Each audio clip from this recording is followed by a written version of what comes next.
animal kills and carcasses. Viewer discretion is advised.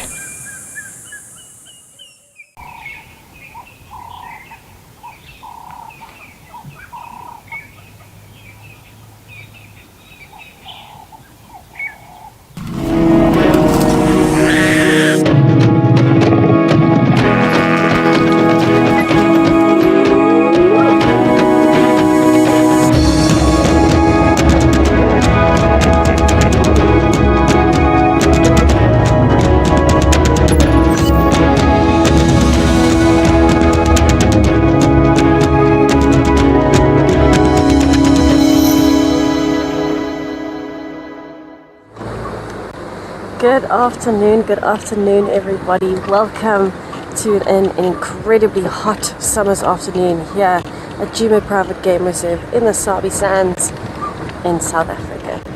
My name is Tess. I'm going to be your guide on safari here this afternoon. Behind the camera today is Eckhart, and Gerrit is with us as well. So we started our afternoon up on quarantine. We were looking for some elephants, and there certainly have been quite a few. But in true elephant fashion, they have left. They've moved into the thickets. We have got some on their way down to the dam, so I'm actually following at a distance, heading that way. And it is an incredibly hot afternoon today. Oh yay, it's a little family.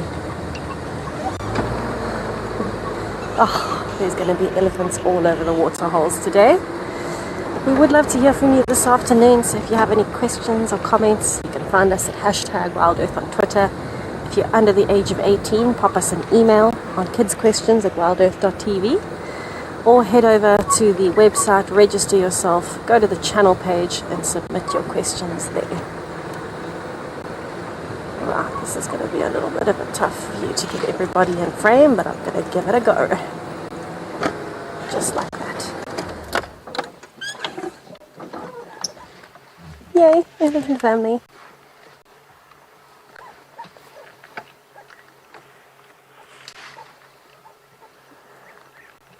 There is a tiny calf in this herd. You can see it right in the middle, having some fun, trying to keep cool in the shade.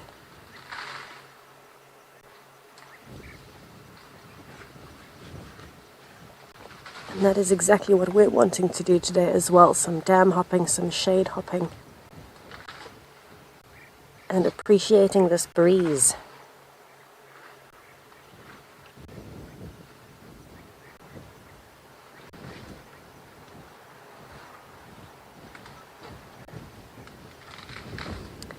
So it's supposed to be, well, supposedly 33, 34 degrees Celsius today. I think it's a lot hotter. If it weren't for the breeze, I think we would be feeling like we are frying in a pan. But luckily, the breeze is saving us quite a bit. Goodness gracious, that was quite a big blow.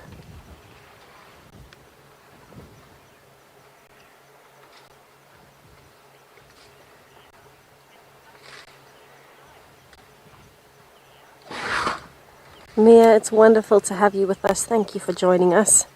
We really appreciate you being here. Let us know if there's anything that you'd like to see this afternoon, and we can do our best to find it for you.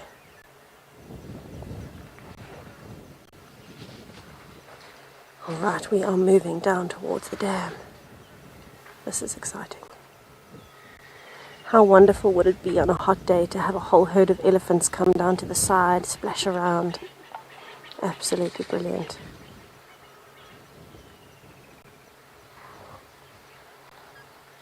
Well, we're going to spend a few minutes here watching this last little elephant catch up with the rest of the family, and then we'll head to the dam. Hopefully we catch them drinking. While we wait, let's have a look at our weather for the afternoon.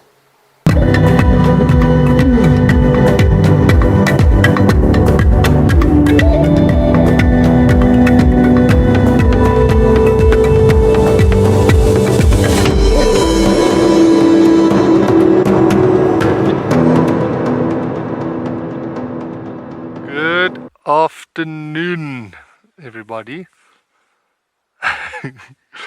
So what you can see, it's the same beast that Tess started the show with. But we were hoping it was just going to move through. It's just behind a bush now. But we've parked perfectly in the shade. Good afternoon, my name's John T. We've got BK on the camera. And we are indeed going to be shade hopping. I thought I heard Tess in my ear, but she's talking on the radio. Yeah, it is fairly warm this afternoon. And those elephants that Tess started with, they were actually in the camp. Can you believe it? The cheeky young bulls and one particularly big bull were trying to come into the camp.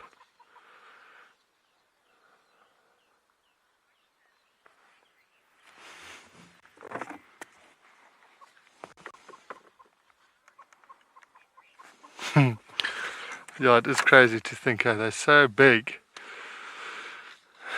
And they just slide behind these bushes and then disappear. This one's got a calf next to it.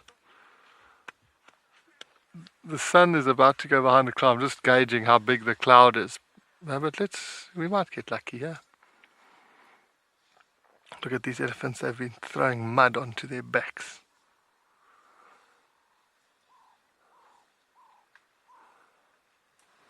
That cow, now I just noticed as she went behind there, she looks like she's got half an ear.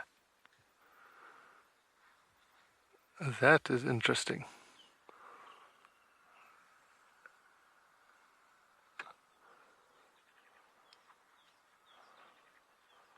I'm going to try go to the next patch of shade because I want to try and see her ear again, but there's going to be another elephant walking through that same gap now.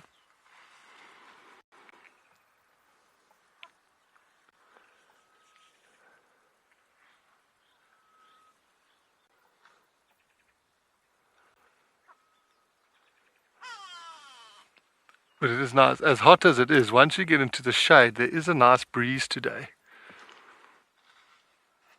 Which is so good. There's a go-away bird shouting above us.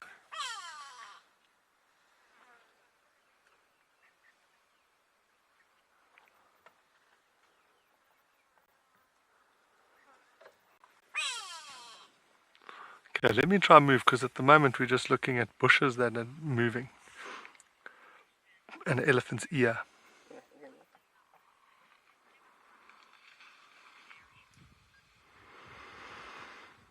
Mary, I don't know for Juma particularly what the hottest temperature has been. I'll ask Michelle back at camp and see what I'll see what he says, and then I'll try and relay that back to you a little bit later.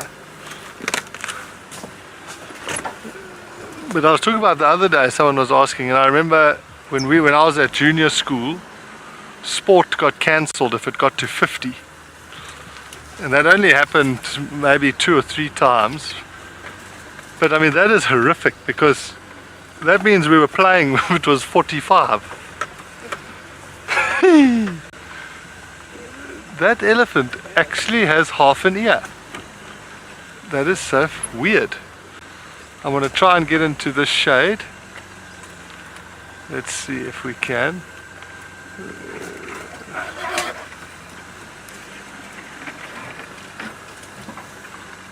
It's okay, elephant.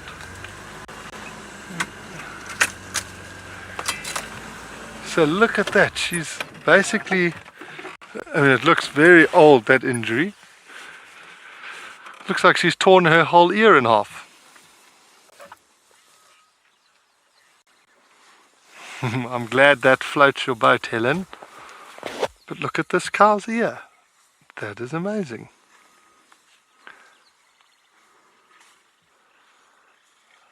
I haven't seen her before on Juma. I mean, I'm sure she has been here, I just haven't noticed it. That must affect her cooling down capabilities quite drastically. Because essentially she's got half a radiator on that side of her body. Hey girl, what happened to your ear?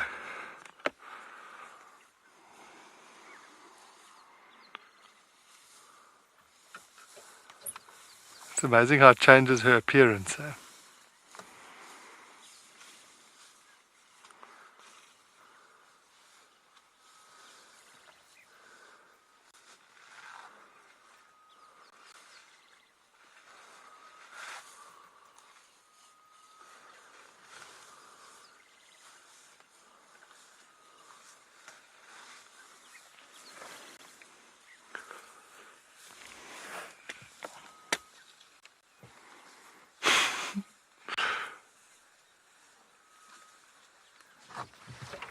Let me duck down.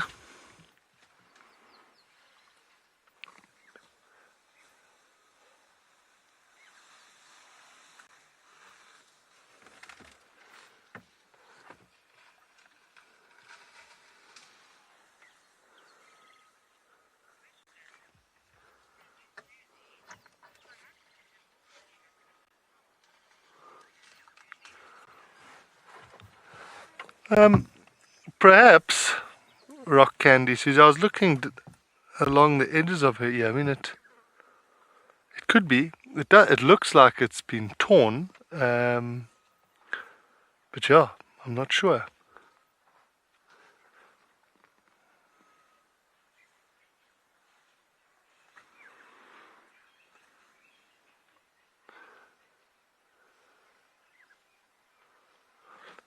Where they're going now, it starts getting thicker and thicker and thicker. So I think we'll just watch them as long as we can from our shady spot here, and then we'll carry on with our drive.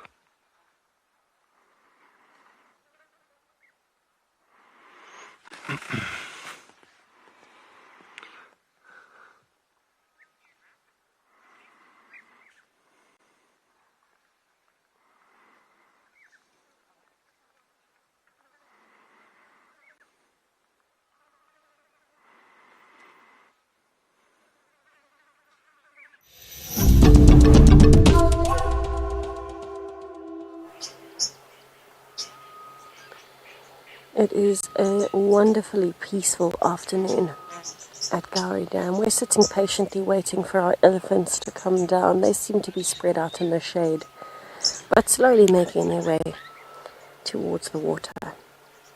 We have got our little family of Egyptian geese. It looks like all 7 goslings are still alive and well. So while we're here, we might as well have a listen to the beautiful bird calls around us. You can hear grey-headed bush shrikes and oxpeckers and all sorts of birds in the background. Let's just have a listen.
It's definitely one of those afternoons where we could sit here all afternoon and not get bored with the amount of calls and activity around the dam today. Especially that bush shrike.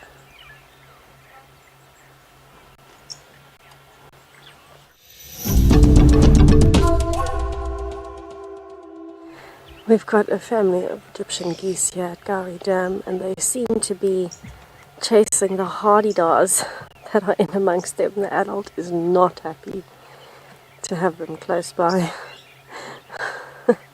All 7 goslings are there, so I think they're just getting a bit frustrated that there's other birds close to the goslings. Egyptian geese can be quite aggressive.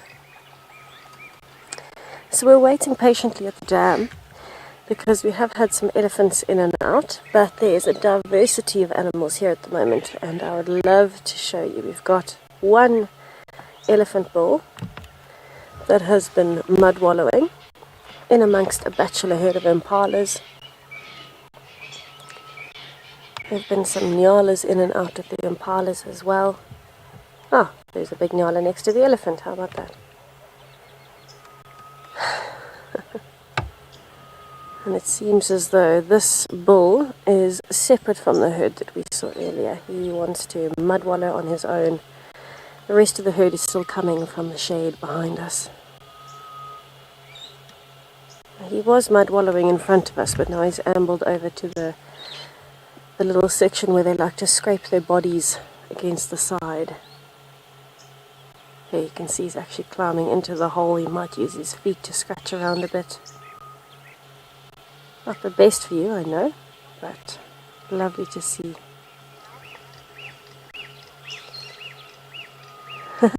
Lucy, it definitely is always full of life. It's one of those places, I think because it's the biggest waterhole on Djuma, and it's so nice and secluded here in a way. It's always buzzing with activity. Absolutely buzzing.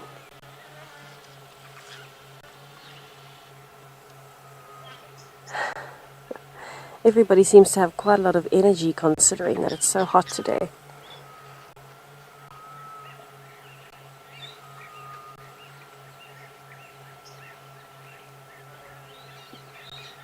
Oh, it looks like he wants to scratch his behind there.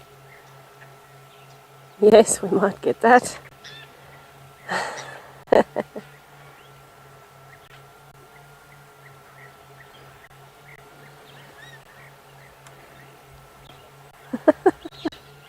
It's one of my favorite things to see when a big elephant bull sits down on a ledge and scratches his bum. Certainly does look very happy, doesn't he? I like that you can see the wet sections on his body, how it's glowing in the light and reflecting the sun, where he's packed himself with mud. I wonder how long he's going to be in there, or if he's going to move. Ah, now we're having a sand bath too.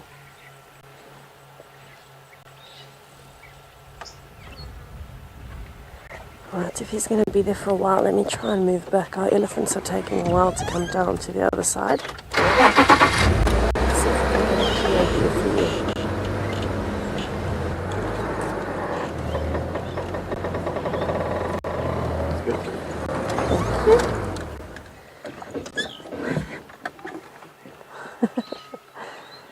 I love it when you can see elephants having fun. Hot days are so productive for elephants. If you can find a waterhole, a mud wallow, anything like that, you know the elephants pretty much have to come around.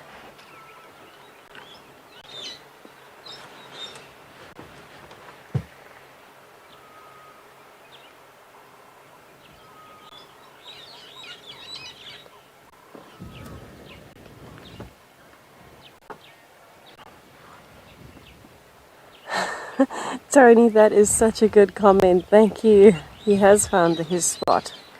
A bum scratch, a sand bath, a water hole. He's got it all. Definitely got it all. I like how he's using his trunk and his foot to scrape the sand loose on the edges, but he's still staying down in the mud wallow section.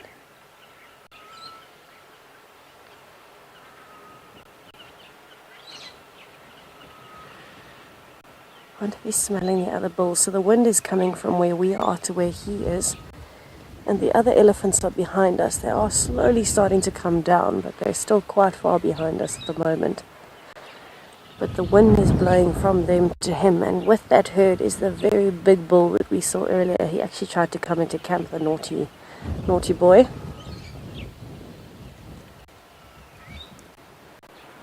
I'm wondering if he can smell that, because I don't know if you noticed, he paused for a bit and turned his trunk this way. Doesn't seem too worried anymore though, does he?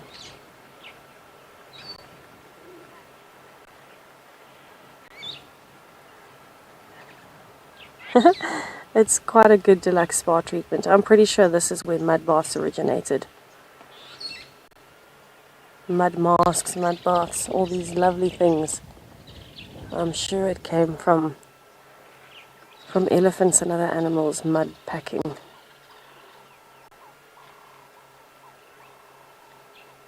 So I know that initially, the use of those kinds of things was picked up on by humans from watching animals. And then of course it's evolved over time. So if you have a look at people that are still living in areas where they were hundreds of years ago, you'll find that those traditions are still alive today, specific muds or sticks or anything like that used for specific things, and that is actually picked up on by the rest of the world and then adapted. So if you use a mud mask at home for anything, you'll probably find it initially came from watching animals, and indigenous people were watching animals and catching on to the uses and benefits. And when you have a look at those, that's what inspired people to start producing products like mud masks that you can buy off the shelf. Hopefully sustainably sourced though.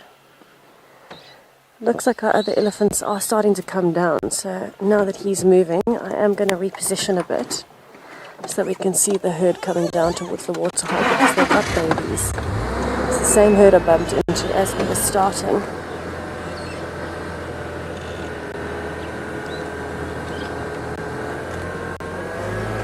I'll stop like that for now. Oh, we've got two big bulls coming down. This is very exciting. Let's see what happens as they're approaching the water. I think we might get some action very soon. While we wait for them to walk that last little distance, let's head over to JP to say good afternoon.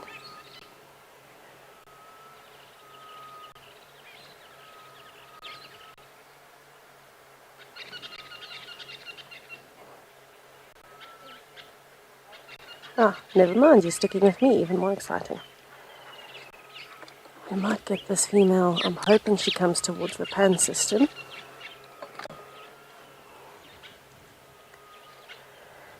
You can see she's sticking to the shade as much as possible with her calf. Trying to keep everybody cool, close to the water.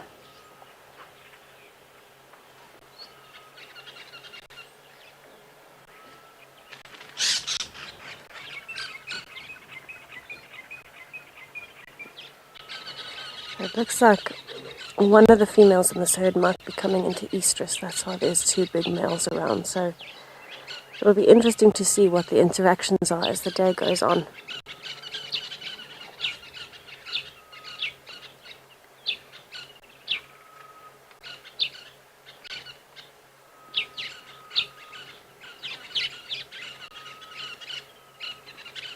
can hear the buffalo weavers calling above the elephants.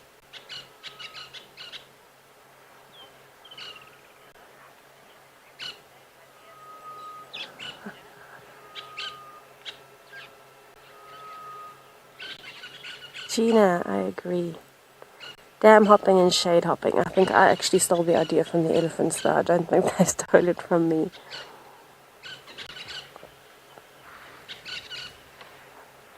Very strong family herd. The big bull is coming in behind at the moment.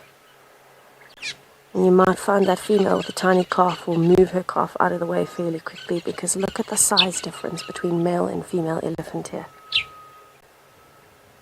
They are communicating. You can see he stopped and immediately started backing off because the females are getting protective. Wow, look at that. She's actually pushing him off.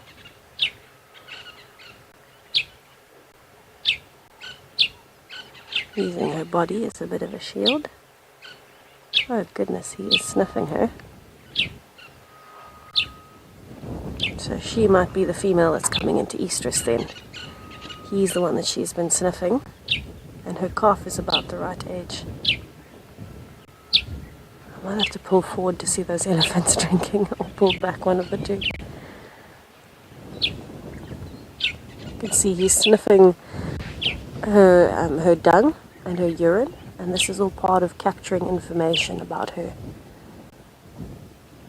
hormones in particular. Right, I'm going to try and reposition to get those elephants as they're mud bathing and drinking now, and we'll head over to JP quickly to say good afternoon.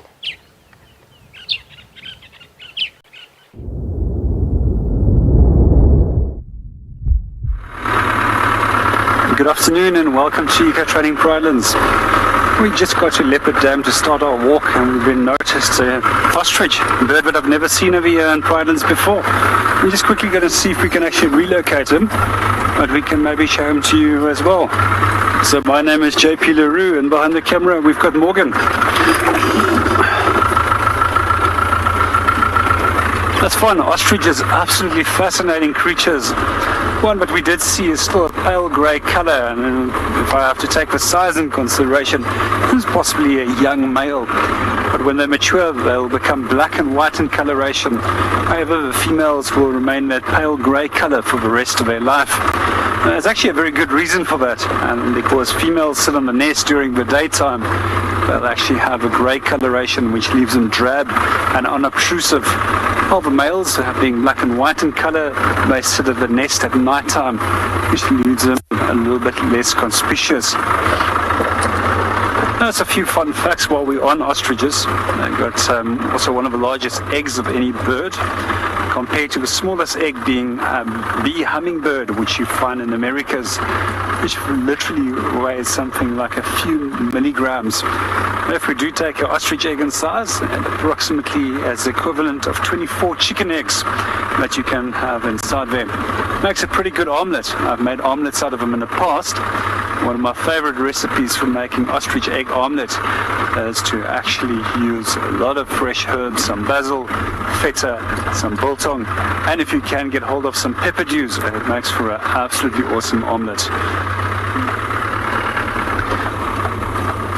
However, it's not the largest egg of a bird that ever actually lived. One of the largest eggs actually belonged to a bird that is now extinct, which was known as an elephant bird. Actually had an egg which was 3 times the size of that of an ostrich egg. That's pretty amazing if you think of it, that you have an egg which is the equivalent of 72 chicken eggs that can potentially fit in there. The bird itself was also reputed to be 3 times larger than that of ostriches. Nice fridge. If I have to take a guess, for the average weight for ostrich is around by probably 120 to 150 kilograms in weight. Also pretty fast, and they can do speeds of well over 70 kilometers per hour.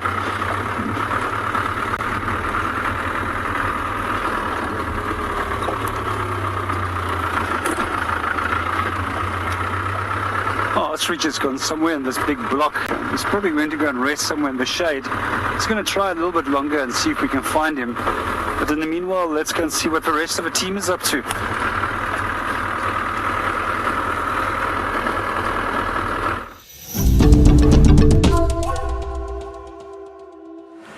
Welcome, Bika. Now, I'm sure this is the bush that we saw a vine snake on in December, but Bika says it's not. Oh, that tree there wasn't there. Okay, but then BK, you must spot the right bush. We're on our way down to Pog's Wallow. I just feel like there's going to be something around Pog's Wallow this afternoon, unofficially named from the wallowing adventures of Pog on her birthday.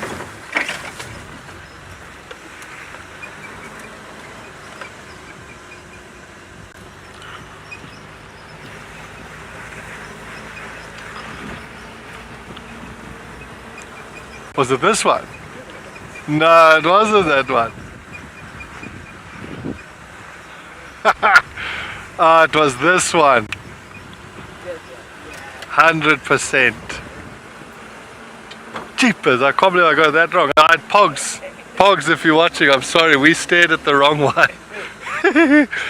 It's this one that the vine snake went into. It was an incredible sighting. That was in December. We're driving in the rain and on the middle of the road. was the old vine snake, just busy vining. The vining.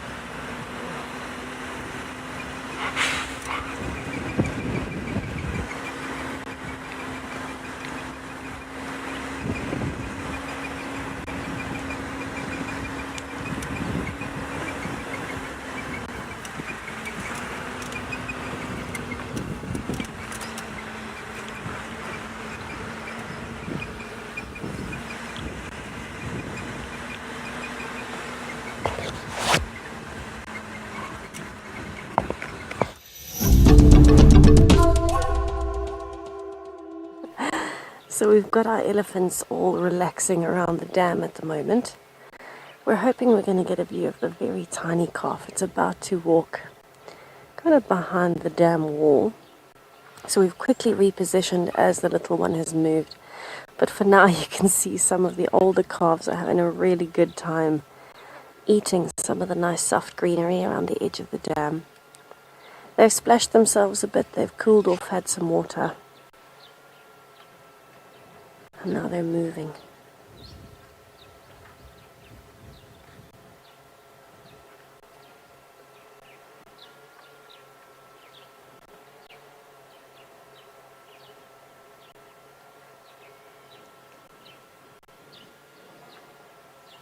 A lovely afternoon. I think that calf is going to be very brave to go with the other female, because I don't think that female is its mother. You can just see them on the top of the grass there. So this is the little calf. There we go, running back to mom. I was going to say, the one that it's following is not its mother. Its mother is still next to the dam. And it's giving a bit of attitude to everything that's moving in the breeze around it.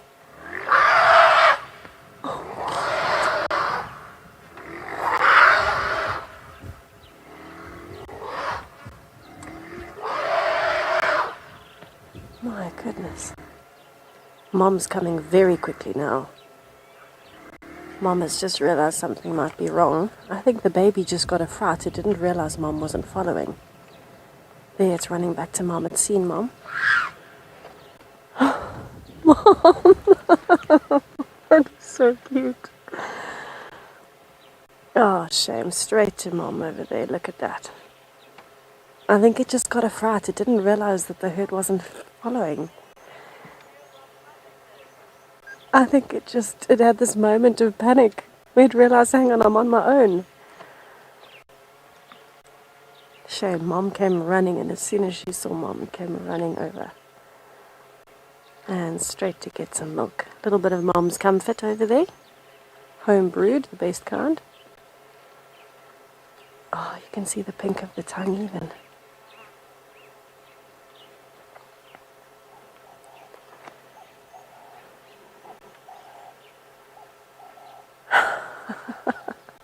I love how dramatic that was, and then right at the end, as it saw its mom and came running, it had that high-pitched little squeak as though, oh my goodness, I thought you'd left me. I'm having flashbacks to getting lost in the shopping malls.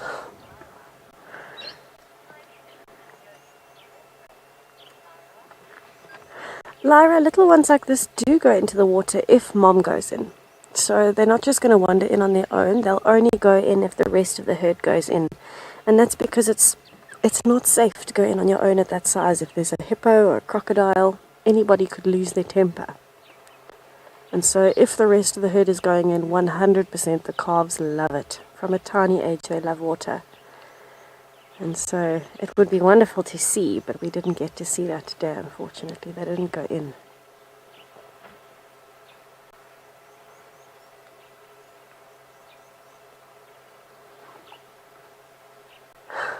Is the log in your way now?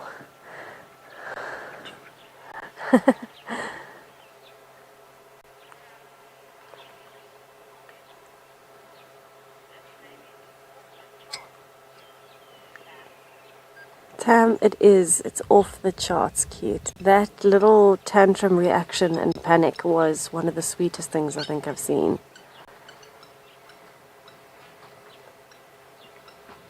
It's amazing how quickly Mom changed her pose as well. So you couldn't see it because we were focusing on the baby, but as soon as that trumpeting started, the mom hit a bit of a flat panic as well and started running this way.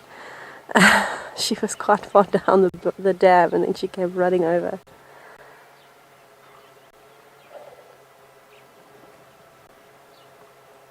Oh, I hope we can follow them. We'll actually have to turn on the dam wall to go back and follow them again. As soon as they're past that frame, past the dam wall, we won't be able to see them anymore. But then I'll quickly turn and we can go follow them again.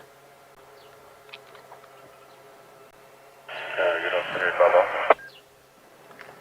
That was epic. Oh my word. That made my day.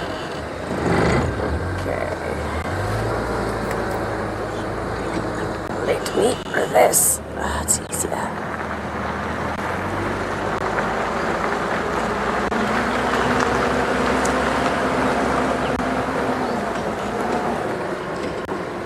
Alright, let's see what we have got here. Some baby bellies coming in. Oh, I know, I can't get over it either. That tantrum was the best thing to see. It was amazing. And that last little squeak at the end, I think that's what got me up. I nearly lost it there. That was adorable.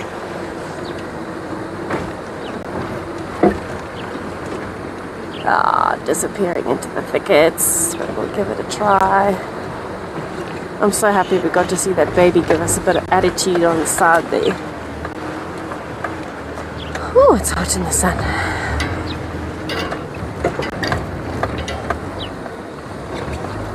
That one's eaten too many marula fruits. Okay, so we've got an elephant that's had way too many marula fruits here. They are disappearing quite quickly, so we'll just watch for a little bit until we can't see them anymore. And in the meantime, we'll send you over to Jonty, who's on a bumble.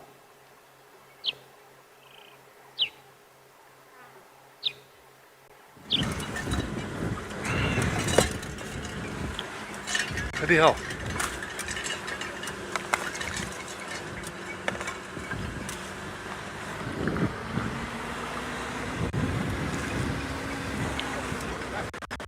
Oh, perfect. So I knocked my earphones out. Luckily BK told me we were live. That is so funny. So we're coming down now by Philemon's cut line, Zoe's Road, and I don't believe it. There's an impala. I think we're going to stop and look at this impala. There's actually a few more. It's just the one that's out braving the sun.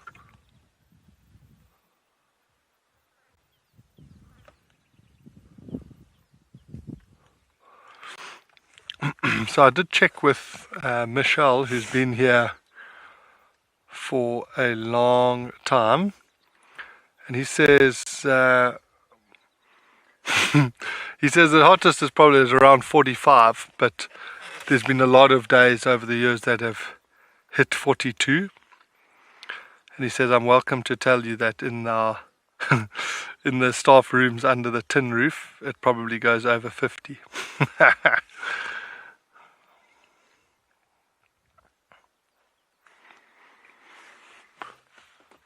I think that impala just moved actually as we came. It was probably in this shade here.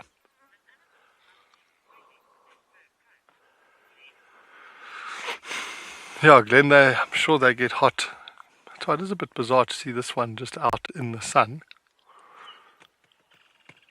Most of the things that we've seen for the next sort of hour will be in as much shade as possible. Like I say, once you're in the shade, there's a little bit of a breeze today, and it is quite cool.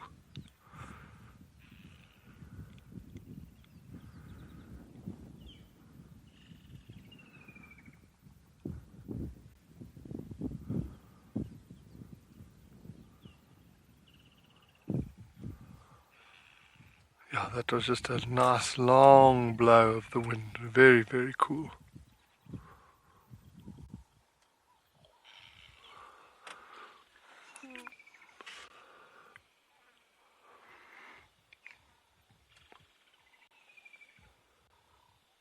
He's just getting a bit of browsing done while the other impala are all resting. He's maximizing. Actually, no, I want to look with binoculars. Looks like he's actually scent marking there.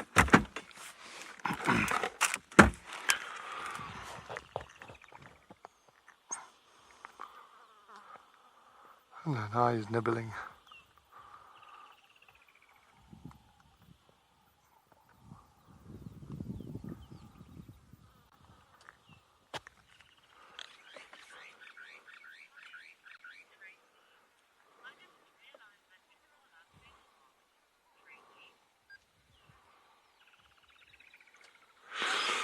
Tracy, between their horns, they've got a gland that you'll see them rubbing their head against a bush. Sometimes it's a display, as a like, look what I'm doing, but it does leave a residual scent there.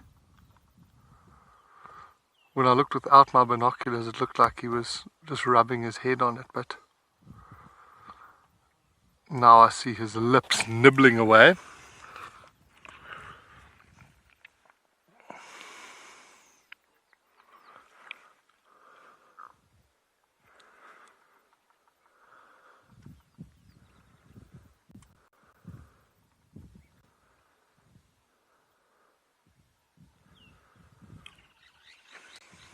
I must say I'm glad he is out. There's another one actually further away on the right of him that's also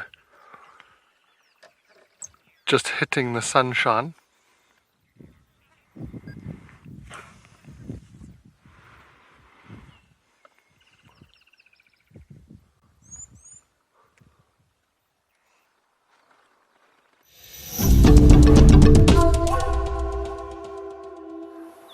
Good afternoon and welcome back to Eco Training Pridelands, and we out and about looking for an ostrich which we saw at the dam this afternoon, and it's the first ostrich that I've ever seen actually on Pridelands, so we decided that we would like to actually show him to the viewers as well.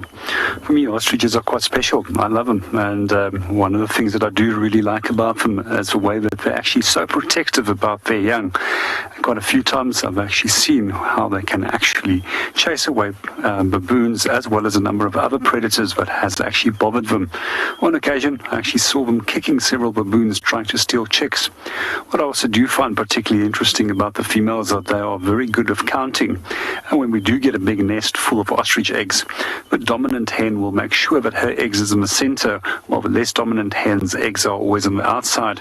And the way that she counts is she actually counts the paws on each egg and the patterns of those paws, so thereby she can actually differentiate her own eggs from that of a less dominant female's eggs that's on that nest.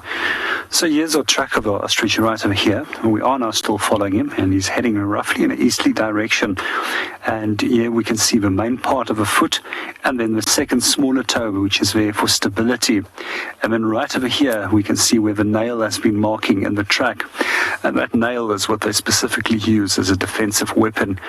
And males will use them against males when it comes to fighting for dominance, and they will also use that foot against any potential predator that tries and attacks them.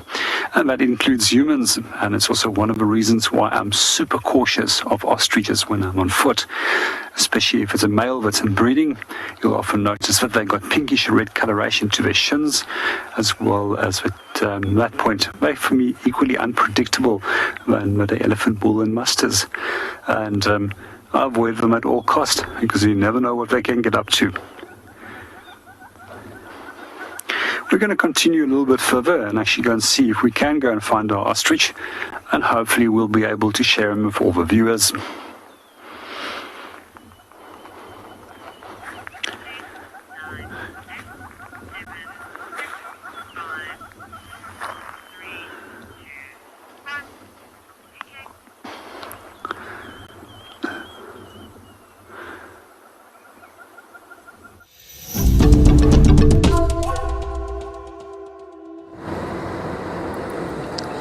So we are taking the road less travelled today, we figured we might as well mix things up a bit and do Ingwe Alley towards Treehouse Dam from Gowrie Dam. So that is what we are doing. We're about halfway through at the moment, driving along the edge of the drainage line, and we're going to see what comes up. It's looking quite thick. Lots of marilla trees around, but not as much shade as the other areas, so no elephants or anything here yet, but you never know. Maybe we'll get lucky as we hit the seep line going towards Treehouse Dam. Maybe we'll find some elephants there.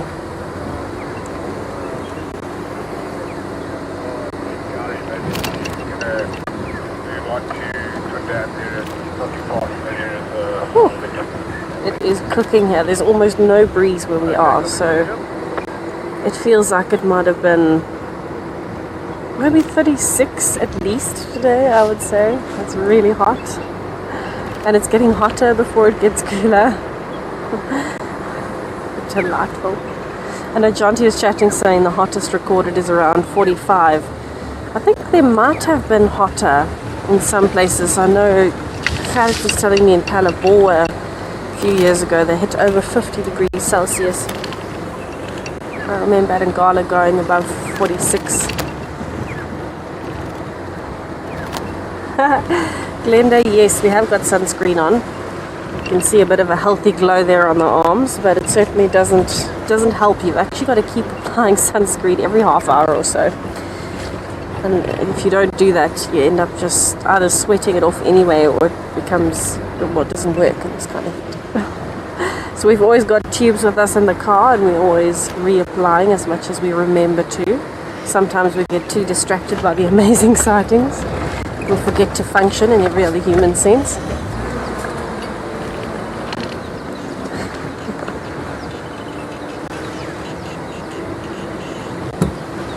So it is a really lovely day in terms of insects. I think we're going to get quite lucky, especially as it starts cooling off all around the dam systems. We might end up... Oh, there's some fresh marullas in some dung there. I'm not going to eat it like JP did. We're probably going to end up getting some nice insect life around the dam. So that's what I'll be looking for as well. Some nice spiders, some butterflies. I know spiders are not insects, but smaller things, you know. And of course our bird call challenge. I've got a lovely one for you today. Some might recognize it, some might not. We'll see how it goes.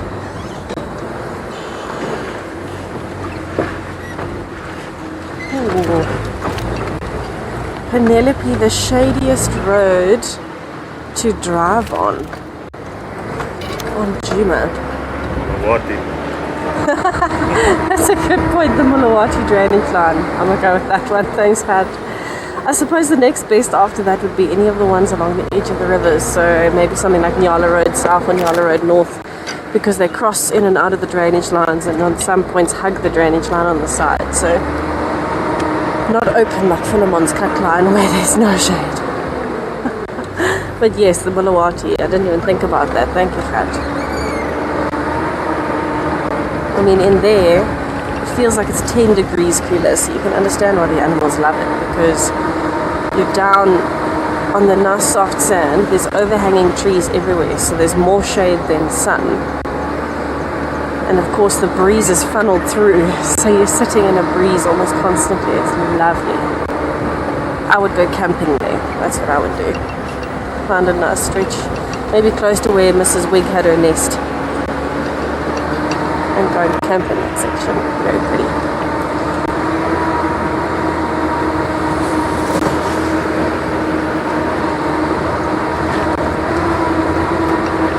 I wonder where that elephant went through. It's just such fresh elephant dung. It looked like it was still steaming. Maybe he's coming down to the dam and we'll get lucky. Alright, let's see what we find as we get closer to the dam.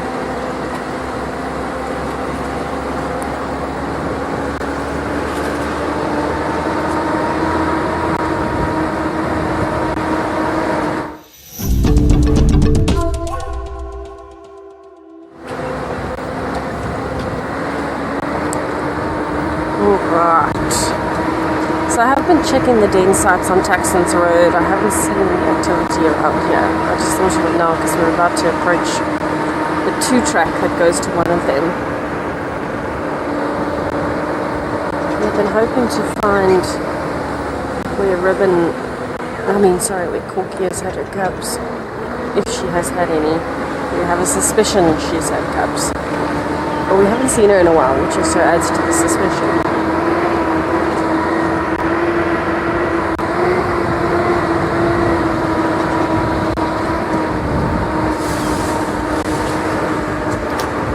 It is so hot that even the branches that the elephants have pulled down onto the road during the day have dried up to the point that when you drive over them they sound crispy. That is quite strange.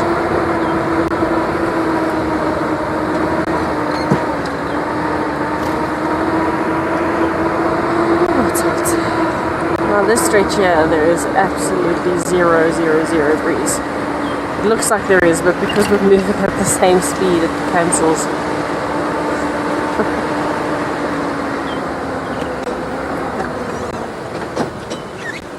Let's see what we've got at the dam.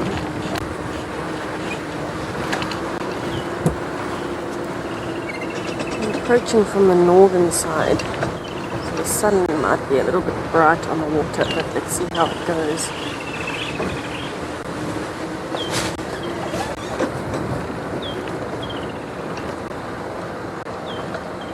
Love tree house down.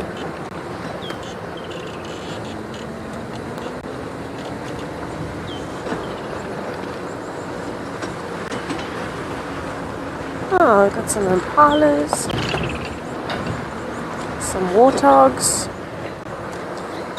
Have a look at that big bachelor herd of impalas over there. That's amazing. They look like they are really enjoying the sun.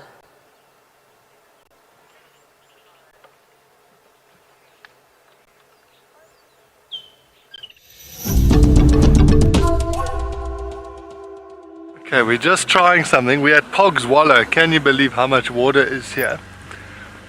We just think there might be one gap that we can bring this to you where we're not melting our retinas. Oh, is that doable? Okay. Look what we found at Pog's Wallow. Pogs, I hope you're watching. There's a stinky hyena lying next to the wallow. That hyena is in a good spot. Good shade. Water right next to it.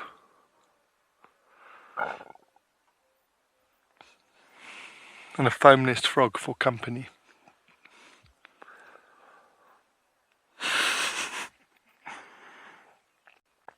See how camouflaged that hyena is in there.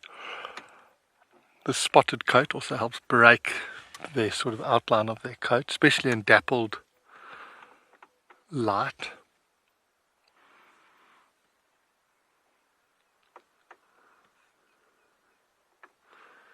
I must say I tend to agree with what Gert's saying about the Mloati probably being the shadiest place to drive.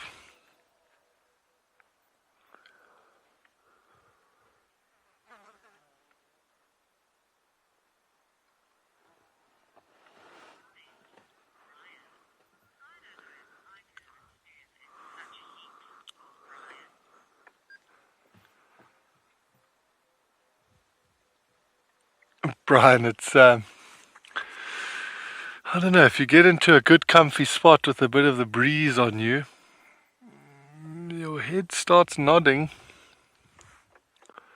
You do the classic like public transport head nod.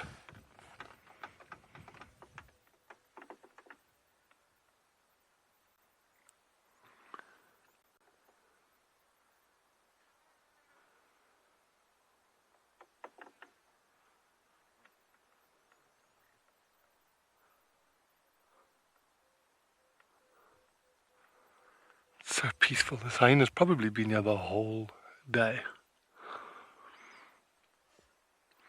And I've got no idea who this is. We haven't... All we've seen is this side of the body and the one ear.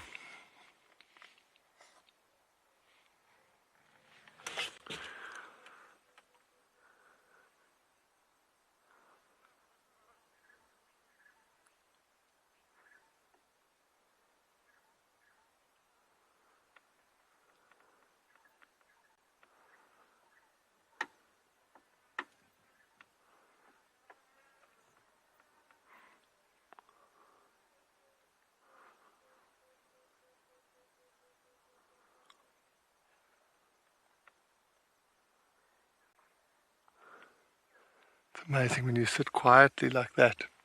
There's obviously a few birds calling around us, but you can just hear branches breaking in the distance. There's so many elephants around at the moment. I'd love an elephant to come here and play in this water.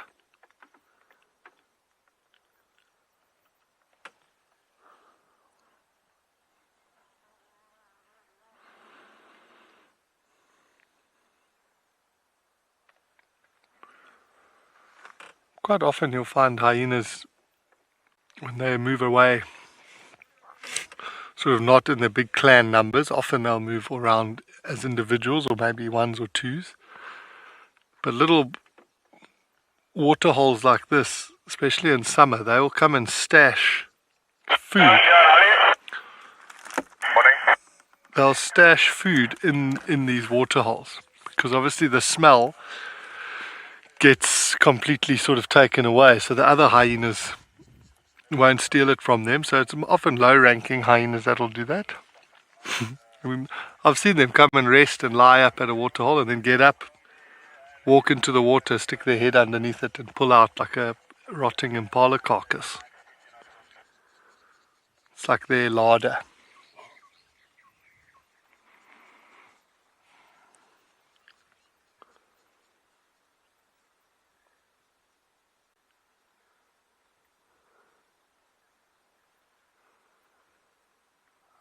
Please lift your head.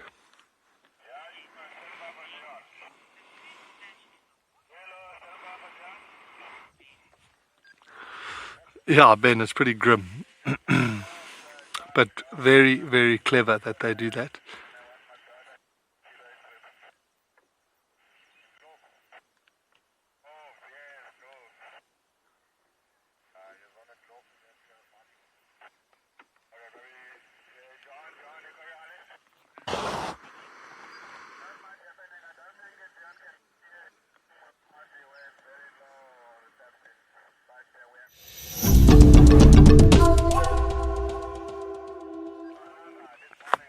So I'm just turning this radio down. I think let's just have 2 minutes of silence and just pretend we also lying down fast asleep, like this hyena in the shade.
Sorry, we're just laughing. Between Morgan and myself, we were trying so hard to actually film a leopard tortoise.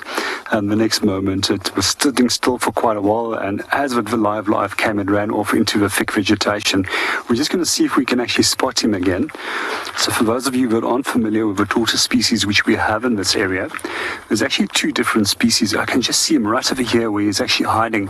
And you can actually see how well they use that leopard-colored camouflage patterns of theirs as a camouflage pattern to hide in the thick vegetation.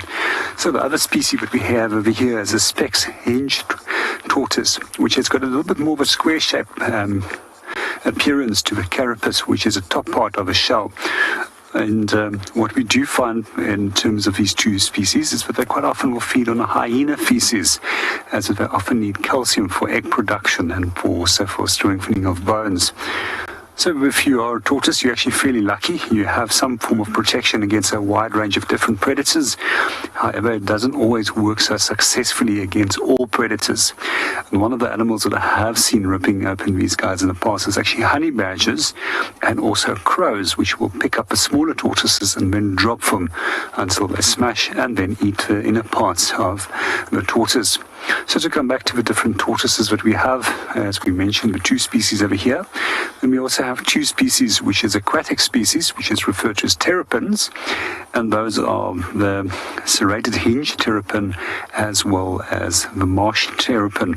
So some of the differences between terrapins and tortoises, if you wondered, tortoises in this case is land-dwelling, while terrapins for us are shield reptiles, which is encountered in freshwater. Well, we also have a third group in Southern Africa, and that is the turtles, which is the sea dwellers, which can't pull their legs or their heads back, unlike the tortoises and the terrapins.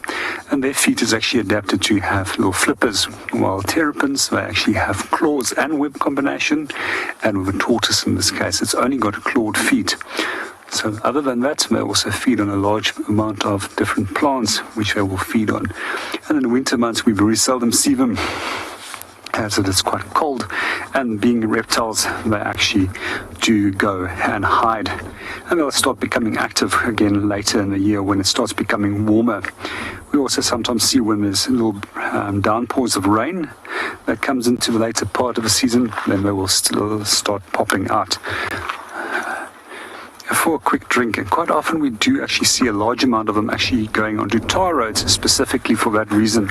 So if you do travel on tar roads and it is starting to rain and you're in this area, just be super cautious of tortoises.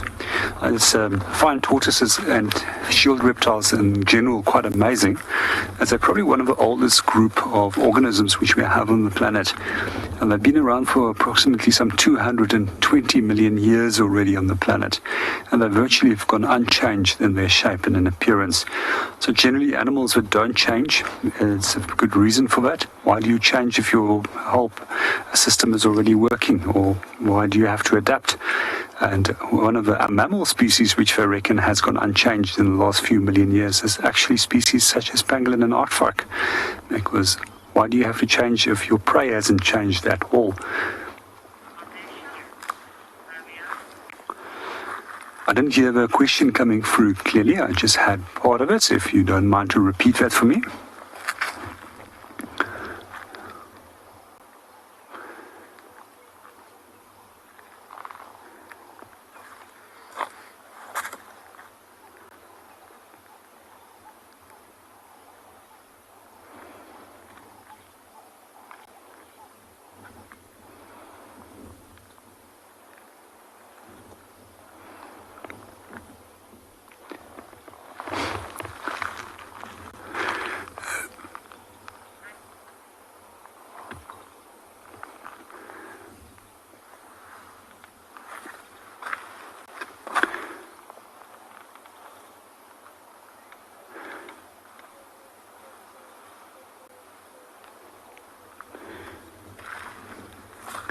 So if you look closer on the shell, you'll notice that there's tiny little square-shaped patterns that it forms, and these makes little valleys and ridges, and those actually resemble growth hairs. And you can actually use them for actually determining the age of a tortoise. Other thing that I do find particularly interesting is if you do sometimes look underneath the shell and you look at the bottom part, which is referred to as a plastron, you can actually determine if they are male or female. But we never pick them up because of the potential of them actually losing moisture when we do pick them up. So therefore it's never advised to actually pick up tortoises during the dry parts of the year because they might not be able to sufficiently rehydrate themselves.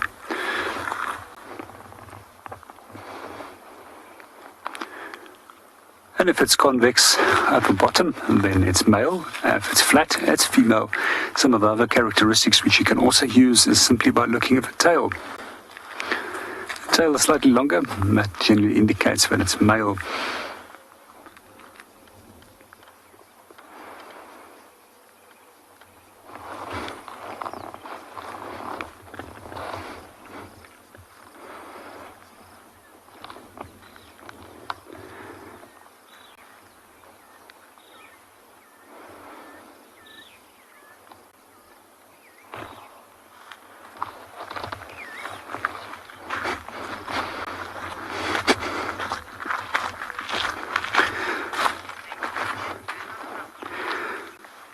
Well, we go and see what else we can go and find. Let's go and see what Tess is up to.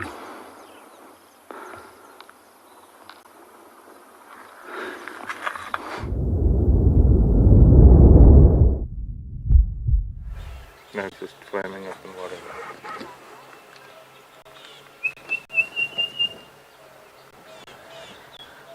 So we are sitting next to twin dams at the moment. It is a lovely cool afternoon now that we found a little patch of shade, but I can tell you that it has been incredibly hot in the sun getting here. So we're doing a little bit of birding over here. We're listening to some of the bird calls. We know that Langa was in the Mulawati drainage line this morning, but on the other side of Gowrie Main, on the southern side, in Little Gowrie. And so we thought we'd come and stop here and have a listen. Maybe she's come over towards the dam during the day. But so far, it's just a lovely breeze blowing through the branches. And a relaxed afternoon.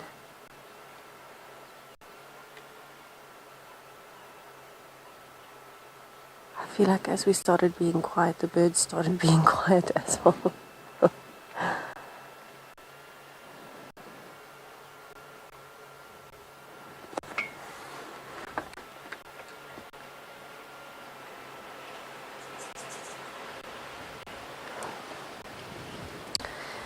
Lucy, unfortunately the animals almost have to drink dirty water. If you think about it, we don't get enough rain. We don't get rain year round. We get rain in a wet season, which is our summer. And of course, when the rain falls and there's clean puddles on the road, it's great. But as soon as those dry up in the 40-degree heat that we're having, then unfortunately all that's left is the dams and the pans until they dry up. And of course, we know that elephants, buffaloes, rhinos, warthogs, all of these animals will mud wallow in there, they'll swim in there, they'll unfortunately defecate in there as well, so there'll be poo everywhere. And so the unfortunate thing with that is there is going to be a build-up of bacteria, and animals don't have a choice but to drink from the dirty dams and waterholes. The only the only animals that have a slightly different are elephants, because they can dig to find fresh water in the riverbeds. And then, of course, this can benefit the other animals too, because then they can go and find that fresh water source that the elephants have dug up and then use that. We saw that with Maribs last week. But usually, yes, they will be drinking dirty water. But animals do have very strong immune systems compared to us. I would not recommend that if you were coming out here that you go and drink dirty water from a dam. Not a good idea. So it is a very peaceful afternoon here.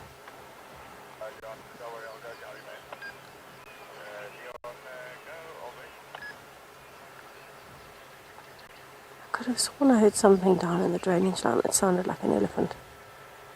But maybe I'm wrong.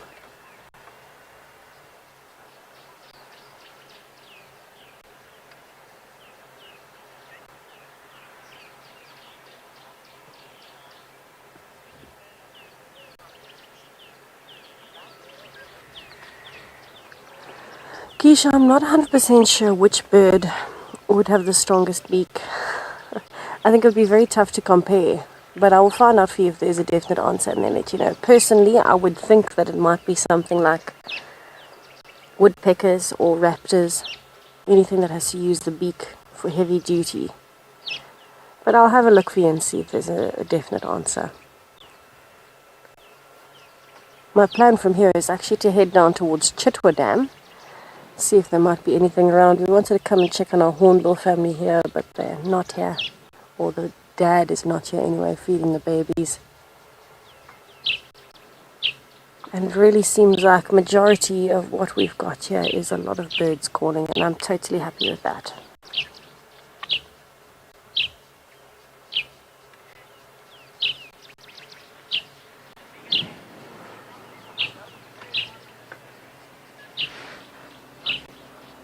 Alright, I'm going to reposition a little bit. It looks like we've got a vehicle coming towards us.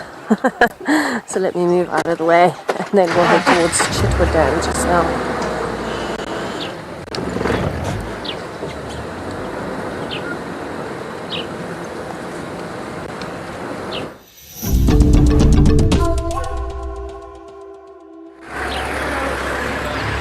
Alright, so let's see what else we can find on our adventure. I'm going to quickly take a trip over the dam wall to see if there's anything else that's popped up in the little while that we've been here.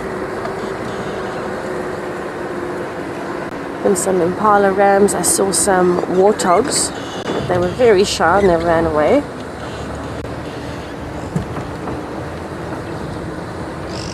And of course our Egyptian geese. So let's see if there's anything else there. We'll also have a quick look at the little pan systems on the south of the wall. I've seen Lunga there before, that's for sure.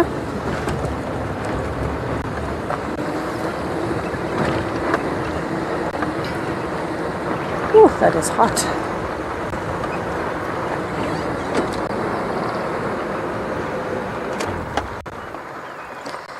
Right, so I don't think we'll be stopping here for too long because it is so incredibly hot that it's actually emanating off the floor of the vehicle, off of me.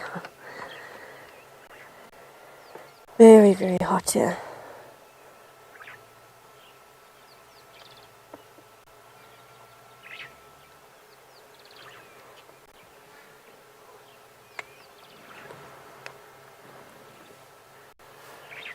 Oh, there's a little terrapin crossing the road, coming back down towards the water. It's so little.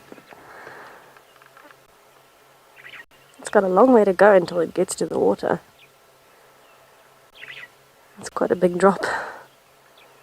That's very cute. Well spotted, G. Goodness gracious. So there's quite a few terrapins floating on the top of the water, but you kind of just see the tips of their noses when they're in the water. So it's nice to see one out of the water, disappearing into the grass.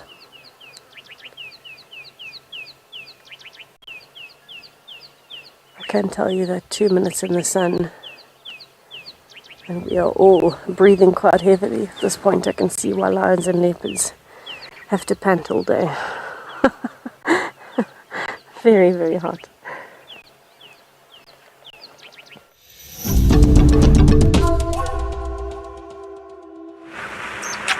Welcome back, everybody.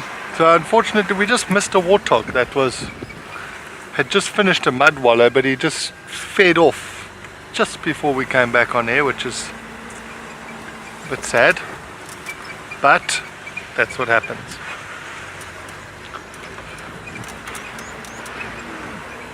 I still enjoyed waiting in the shade.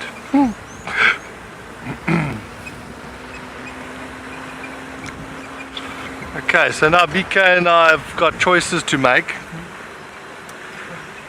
We spent a long time around that den site with Shadulu, that area this morning. And like I said, we saw her tracks go in there. We know she was there.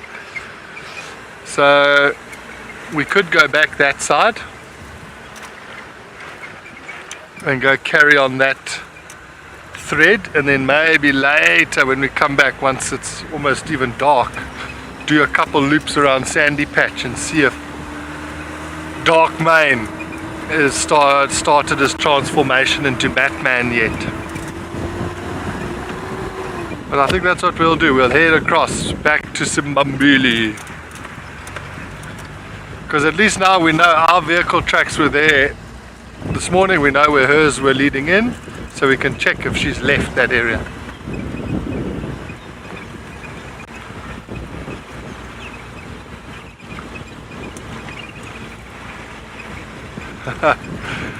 Thank you, FC. Pogs messaged me now. I saw that message. It is crazy, hey Pogs, how much water is there now if you think when we were there. And now there's just a smelly hyena. I think we got the best of it. It's interesting what Tess was talking about. You know, animals, I wouldn't say they're necessarily forced to drink dirty water. That's just the water that they drink. We obviously have become so far removed from living out here that even if we had to drink filtered water out of the, you know, if you had to dig for water and filter it, it would probably still make you violently ill. But on like a lot of these walks where you go and do, they call them primitive trails, where you go walk for 4 or 5 days, you carry everything with you. You dig for water there and you boil it. And that's what you drink, and people are fine. I certainly wouldn't go drink water that's had a hyena urinating in it. Hello, Impala. What are you doing?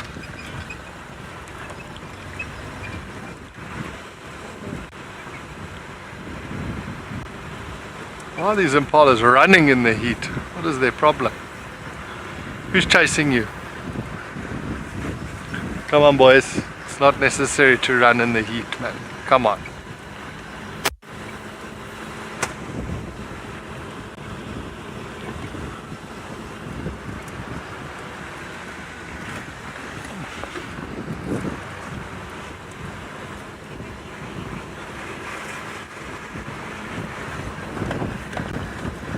Pauline, I'm sure like you've seen the other predators, if they get an upset tummy, they'll eat grass. I've also, don't know if it's strictly part of their diet, but hyenas have eaten several pairs of my shoes over the years. A cast iron pot, a JBL speaker. They will go through rubbish as well, you know, at the lodges and stuff, and they eat all, you see, they like dispatch the whole rubbish bin and they consume everything that's in there. So even if it's bits and pieces of like leftover veggies and things like that, they eat them. But that's not so natural, do you know what I mean? That's now human waste being introduced into their area. Typically they're going to eat only meat, and occasionally when they get upset stomachs, then they'll eat grass. Oh, there's some African elephants going to potentially make a brief appearance here. Yo, are they going to cross? What are they doing? I just want to, let's just be patient here for a few seconds, but I'm just going to put my glasses on because my retina is taking a bit of strain. Let's see, they might walk there. See this gap here, BK? But now it looked like there was a small calf that I saw.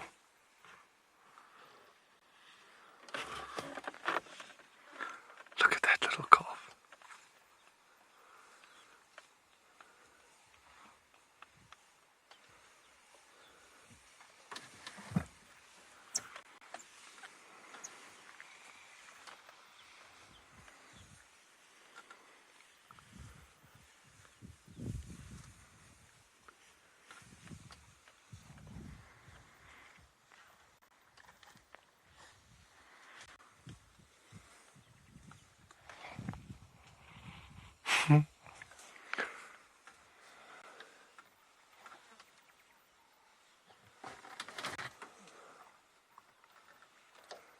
Oh, they're on the move. Are they moving quite quickly? Are they going to cross? I don't think so. So that's across the boundary. It's Little Gari. I think we'll leave them and continue.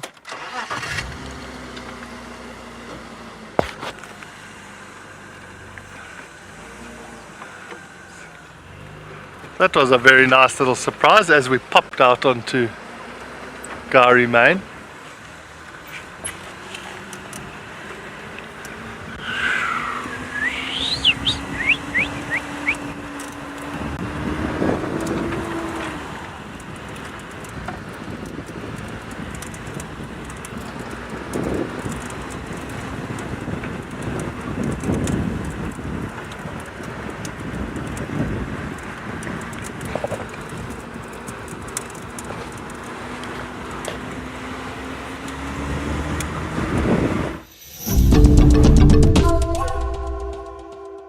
Welcome back to Eco Training Pridelands. We decided to take a walk to one of the dams and go and see what's going on at the moment. The temperatures are quite high and it's probably very close to 37 degrees at the moment. Even in the shade, it's incredibly warm and humid. So we decided to take a short little break and do some birding and wait for some of the animals to come and have a drink.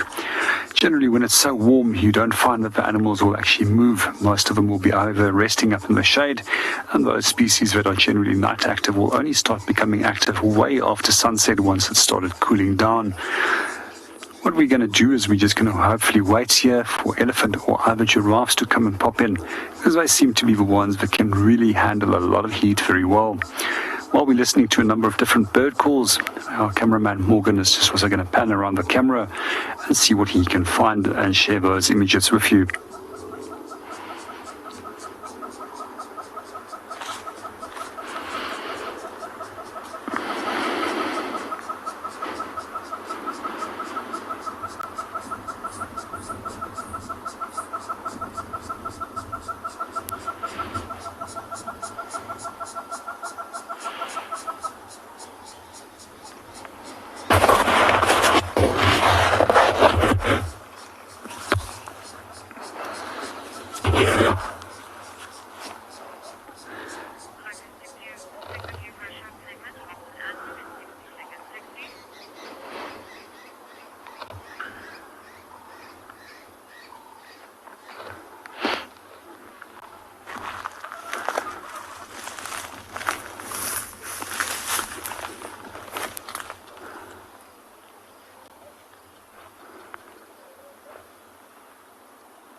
Welcome back to Eco Training Pridelands. We decided to make our way towards Leopard Dam and go and see what we can go and find. At the moment it's still incredibly hot and we find that very few animals have actually been moving.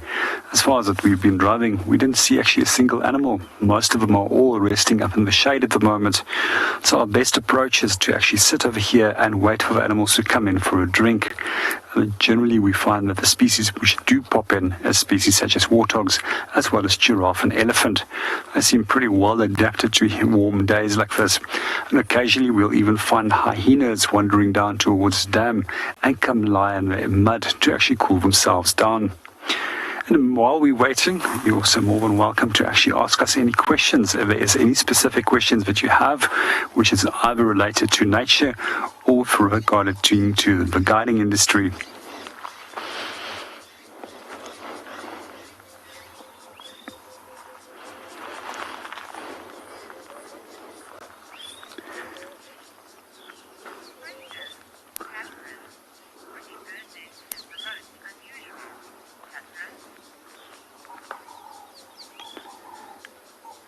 Good afternoon, Catherine, and welcome to the show. My apologies, I actually had to think of what is the most unusual for me in terms of bird nest. And with regards to your question, that's actually for me. It's a little bird which is known as a greenback Comaroptera and a barred wren warbler. And what these birds do is actually that they will use spiderwebbed, and that they will actually make little holes in the leaves and then sew the leaves together and then bind that together to form the basis of the nest structure that they will make. Some of the other unusual nests that we do find out here belongs to both pedicline tit species. One that we do have on this side is the grey pedicline tit, and it's also South Africa's smallest passerine species. And they actually make a nest that looks like cotton that has been woven together. But what is quite unique and unusual about this nest is that it's actually got a false nest entrance to actually deceive any predator that wants to try and sneak in to the nest. And the false nest entrance actually looks much larger than that of the nest entrance, which is very well concealed to prevent and fool the predator in the approach of going in there. If I do have to think of some other unusual nest, one that I find particularly interesting is that of African jacana, and those nests are specifically designed to actually float. It's not the only species of bird which does produce a floating nest. We see it with sometimes of moorhens as well. And the reason why they create nests which is to has the ability to float is to deal with fluctuation in water levels during the rainy seasons, which is also their breeding season. Just something that I also find particularly interesting about the African jacana is that it performs a behavior which is known as polyandry. And there's only 1% of the world's birds that actually perform polyandry. And what we have there with polyandry is where the females will choose a mate. In this case, the female is also slightly larger and more beautifully colored than the males are. Males are generally dull. She'll mate with them, lay an egg, and then what they will do is they will simply leave the eggs for the male to incubate, and then that male will be responsible for actually raising the chicks. Find that those little chicks can take care of themselves from day one in terms of feeding. So we refer to those type of chicks as precocial compared to a traditional young, which is naked, unfeathered, and is fully dependent on the adults. A little unusual trick that the young has as well is actually popping underneath the wings of the adult, but also when the adult is not there, to actually dive underneath water lilies and then use the tiny little nostrils like snorkels and just exposing that underneath the water lily so that they can actually breathe and escape from the potential predator. However, that's probably not going to be very efficient against a crocodile or a species such as catfish that might come from underneath. One of the other things that I do find particularly clever about the African jacana female is that when conditions aren't actually perfect for raising young, she actually won't go and find herself a second mate. She'll actually then revert to monogamy and assist that male with raising the young. But under very good conditions, she will actually have several mates and leave those eggs all with those males. And something else which I also find quite interesting is that out of all the jacana species worldwide, we also have the exception to the rule as one of the jacanas. And that little jacana is known as a lesser jacana, which actually is the only jacana species worldwide that does not display polyandry. While we wait for some animals to come in, and let's go and see what Tessa is up to.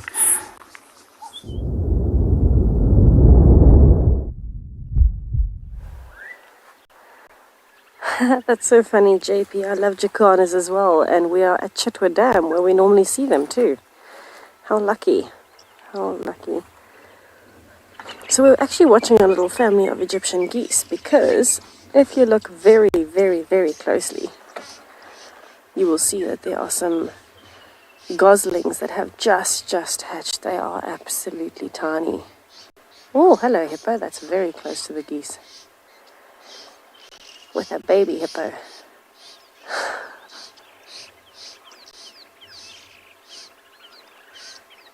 I'm trying to see if there's a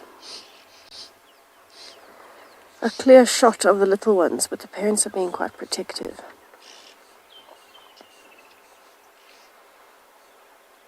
Hey, you can see movement. Sweet. We're having so much luck with babies today.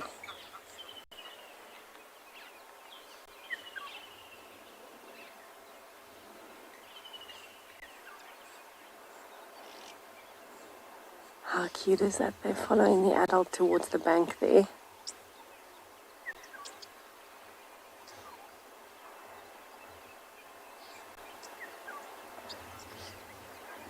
Tobias, they are looking absolutely tiny. They would have hatched sometime within the last few days, definitely, but I'm not sure whether it was exactly today.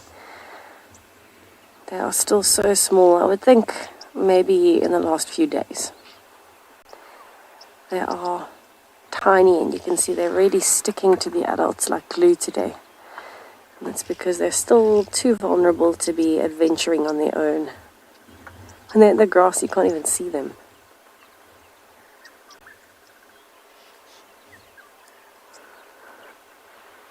Howdy, howdy. Still by? I keep hearing I keep thinking I'm hearing thunder somewhere in the distance. But we've got such a clear sky, I can't imagine that it is. Maybe it's traveling far. Maybe I'm imagining things. But we came down here because we wanted to have a look, see if there's been any changes around Chetwood Dam, maybe if there's some elephants around. We haven't seen any yet, but I was very happy to see that the goslings are here. And we'll also be looking for Shasha. Eyes on spots, I'm sure the goslings appreciate it.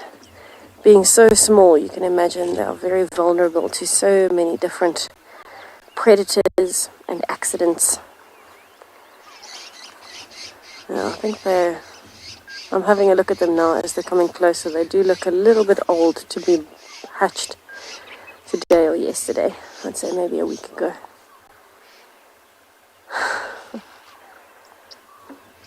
Now, normally the brood size of Egyptian geese is quite a lot larger. It can range anywhere from 5 to about 12. So I'm wondering if she just had a small brood or if something's already happened to the others.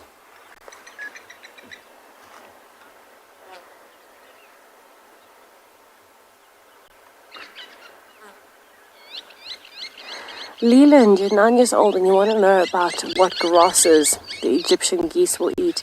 They'll actually eat any of the non-toxic water weeds, so the water weeds that are not poisonous. They'll also eat bits of grasses and grass seeds, whether it's aquatic or not.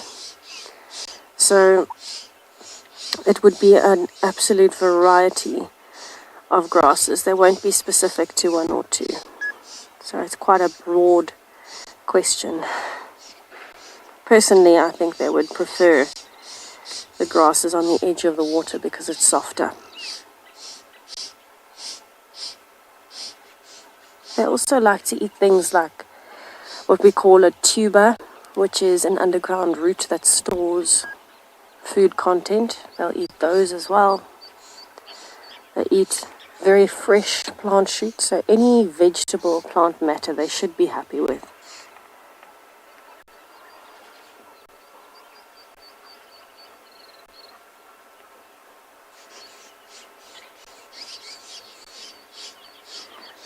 I think probably in this area the most that I've seen Egyptian geese doing, which has been unusual, and I noticed it most recently on dam cam, is when they're stripping the grass seeds off of the fluorescences, off of the flower part at the top.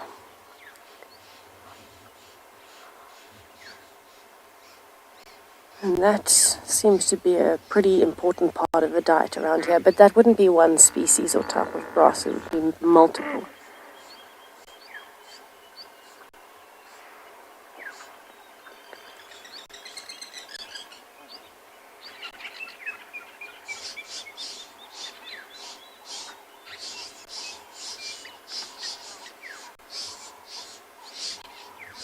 Oh, I'm loving the bird calls here.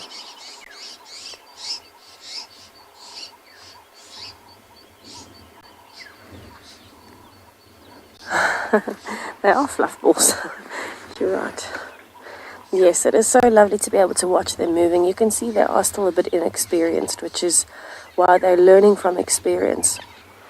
They're watching, and this is one of the easiest ways for baby animals to learn. As the parents are walking around, they'll be walking around, and then you'll see if a parent starts to focus on one area of the ground feeding, The goslings do the same. I can still only count 3, so I'm wondering what happened to the rest of her brood.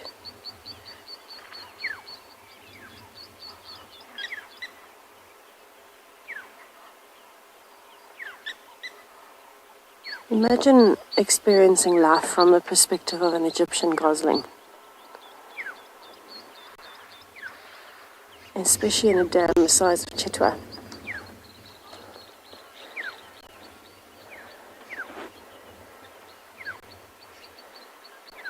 Betty, I agree, it is tough to choose a dam as your favorite. They are so unique. And I think we also, as people, we're inclined to connect ourselves to things emotionally. So if you've had a really good sighting at a dam where you've never seen anything else, you're still going to love that dam. And you could come to a dam where you think things all the time, but you didn't have the same emotional connection with a particular sighting, so you won't like it as much. So it's quite strange. But I've always loved spending time at Chitwa Dam purely because it's so active all the time.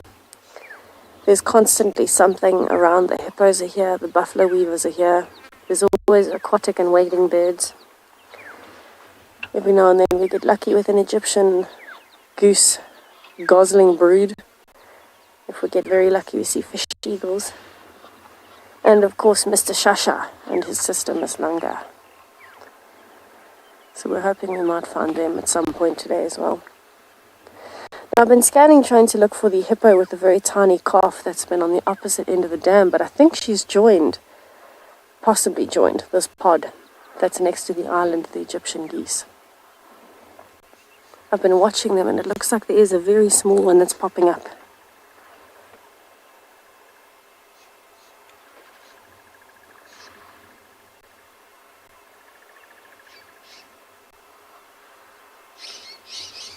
Yeah, I'm definitely seeing a small one there. Goodness, it sounds like Mr. Giraffe himself has found a mirror image. Goodness gracious, everybody. Let's go and have a look while I wait here at Chitwa Dam to look for my baby hippo. Dante has found a giraffe.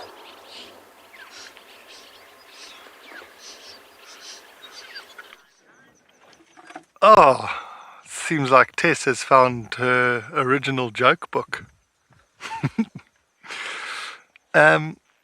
Yeah, how cool is this? This female giraffe just happily feeding here on this buffalo thorn. I can hear another bush behaving like it's potentially being fed on by a giraffe in the background. Oh yeah, I can see one there. Can you see it? Yeah. Oh, BK's got eyes on. Oh, look at that one. Oh, just spying on us there from behind the bush willow.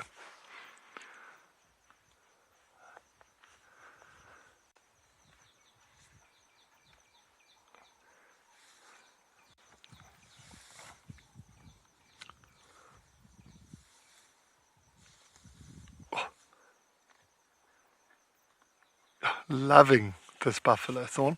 Some of the buffalo thorns at the moment are starting to fruit. They're still quite green. She might be getting some of those in there. She's stripping the leaves.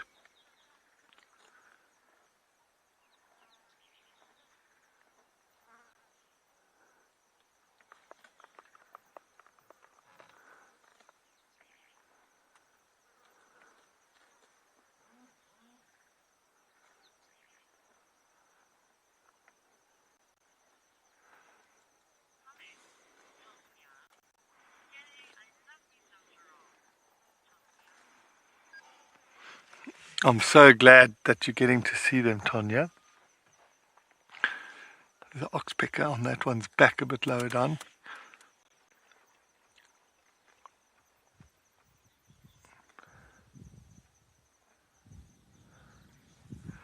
That's a lot of real estate to cover for the oxpecker. BK's laughing. It is. Look how big that giraffe is.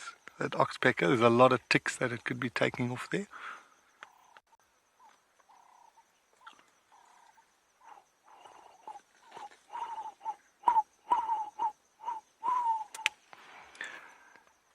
Cape turtle doves calling in the background. Hello.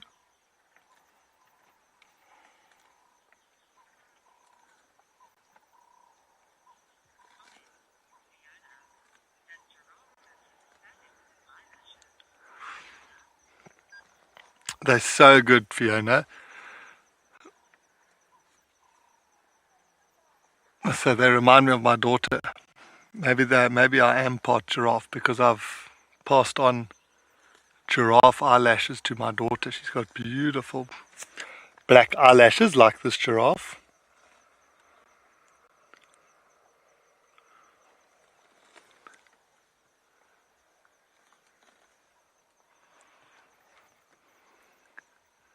She must be, well, she's too young to know it, but she's going to go to bed tonight and then wake up with me in the house tomorrow.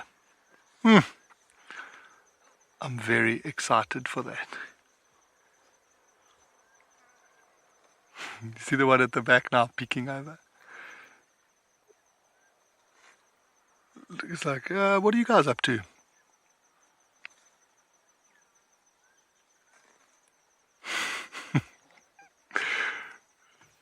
It's almost like saying to the other one, do you know there are people right next to you? Like, do you know there's people next to you? There's people right next to you. Jill, there's people next to you.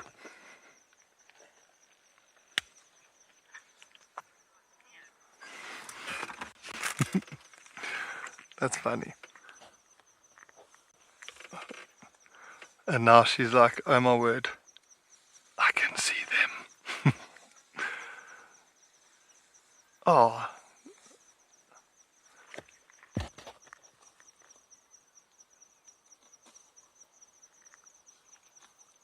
Yeah.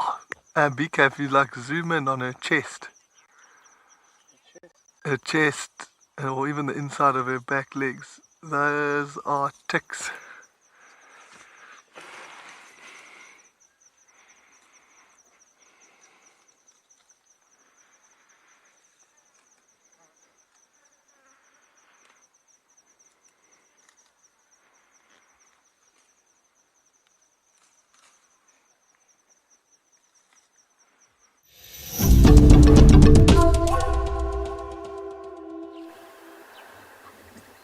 So our Egyptian goose family is trying very hard to navigate some of the water weeds here, because all of a sudden it went a bit crazy. There were about 10 Egyptian geese that flew over, and these two got very protective and have decided to move with their little ones. They're moving towards the top end of the dam. They've got quite a way to go, so maybe they'll stop at the island. But let's just watch as they go. We've been hearing the hippos calling. You can hear a bunch of other birds calling. And it seems to be a lovely time of the afternoon to be sitting here.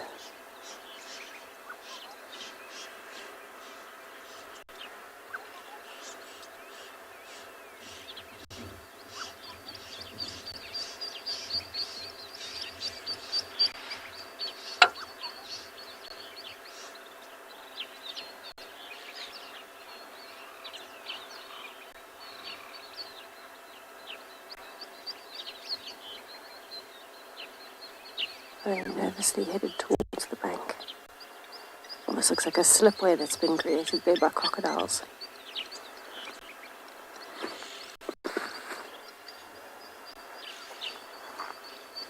They might disappear pretty soon.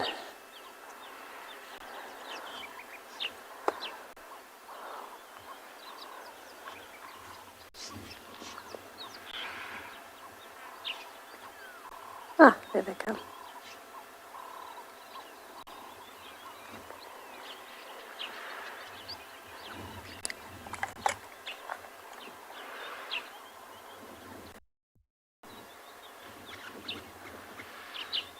I love how those little goslings are literally just sticking to their sides.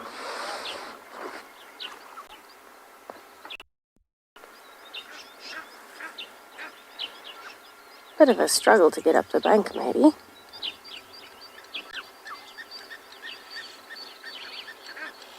A steep steep slope for such little legs.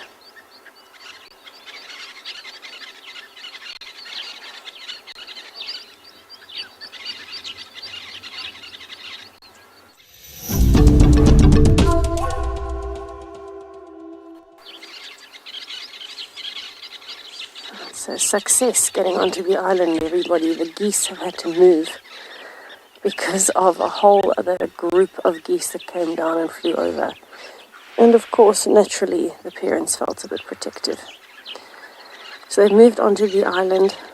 The little ones do seem a bit happier on dry land, I must be honest. They're further away from the parents when they're out of the water than in.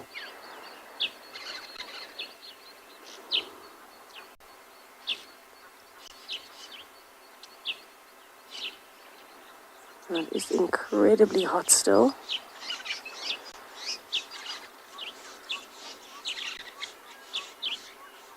And so I'm sure they can't spend too long in the sun.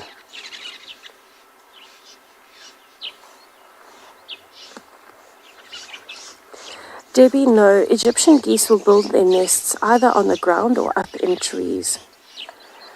And so what they'll do is they might recycle old nests that are high up in trees, big stick messy nests, or they can build their nests sometimes on top of weaver nests if there's a big group of them together, or they'll build their own nest high up in the fork of a tree or somewhere sheltered on the ground, but not in the water.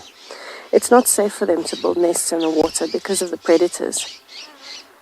They're coming down to the edge on their own, getting adventurous.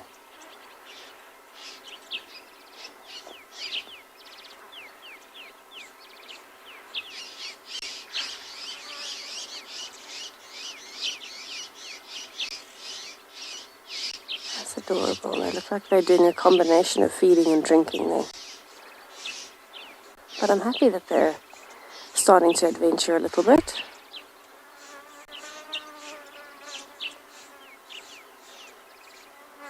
Very natural instinct, that movement for a gosling to move its head from left to right in the water looking for food. The reflections are stunning. You can see there is hardly a breeze there. They found a sheltered little cove. And so you can see the reflections clearly on the water. They do still look a little bit unsure of themselves.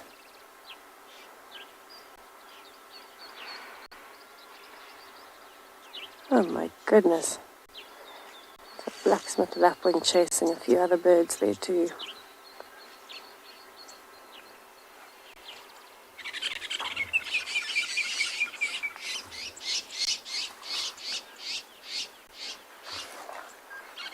Radio is making quite a bit of noise.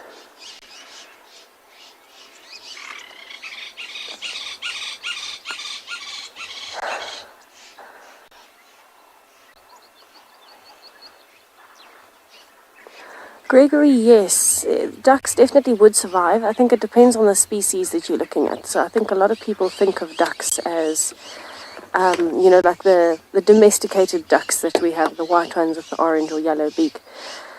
They would survive, but we do actually get ducks here. We get things like white-faced whistling ducks, shell ducks, a whole lot of different species that are living here naturally, and they are surviving just fine.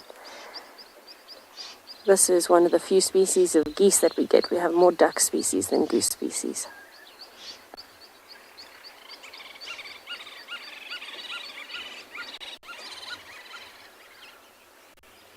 I'm loving the calls this afternoon.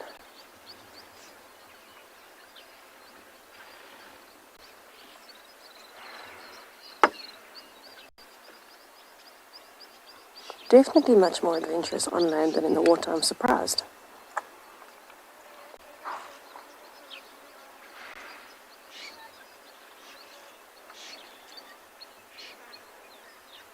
Now it looks like just on the island with those lapwings that came down to chase look like a three-banded plover. The chicks were actually, or the goslings, were quite comfortable. They didn't run. I'm quite impressed by that. Already got quite tenacious natures like the parents. I think I'd be more scared of an Egyptian goose chasing me than many of the other animals you'd find around a dam.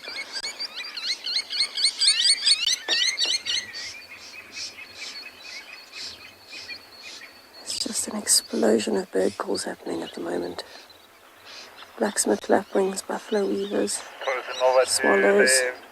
Any update? Some combi and Zuma again. Okay, copy. Thank you. Sorry, FC, I didn't quite get that. If you could please repeat the comment or question.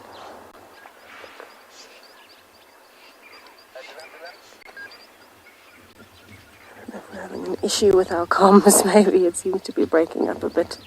Perhaps we're in a bit of a bad signal area for Chitwa.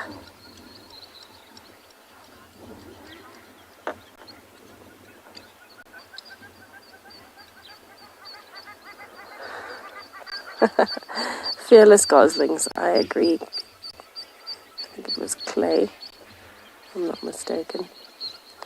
But yes, the goslings are very tenacious already. And it's good. That's what you need to survive out here. It's the survival of the fittest through and through. And so you've got to make sure that you are on the ball if you're going to survive.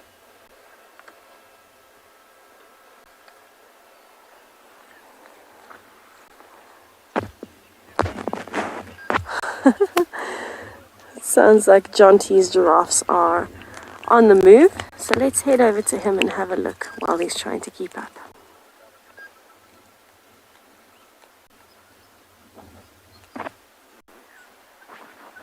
There's still these ones here. So I'm just trying to reposition. A younger giraffe walked out. I don't know if we're going to see it through here. Maybe. Let's see. Let's see if we can just poke our nose in here. It's got a crazy little hairdo.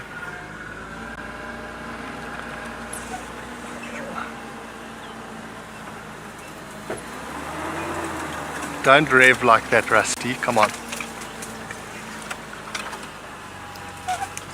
Please don't move. That is so good. Don't move, don't move.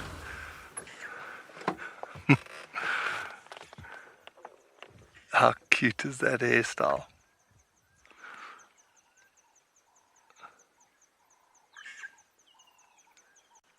They're doing the smile and wave.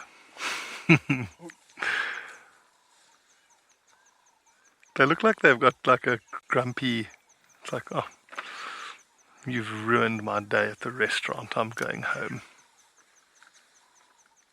It's a young male, the one at the back. The light on them's really good, but I'm not going to follow anymore. I mean, I've just sort of poked our nose off-road here. We don't normally off-road for giraffe.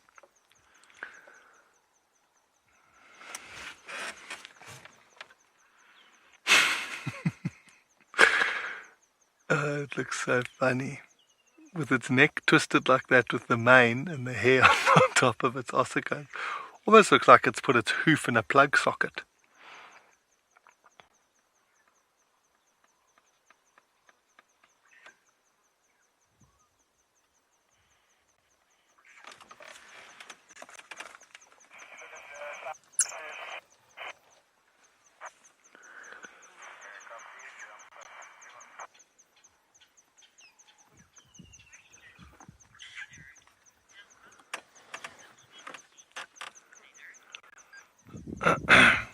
Leonard, certainly not to our taste buds, but it's much sweeter than a lot of the other leaves that will release tannins a lot quicker.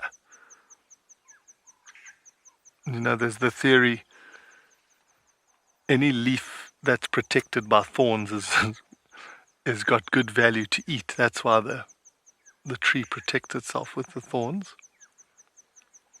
But it's quite a waxy leaf, the buffalo thorn.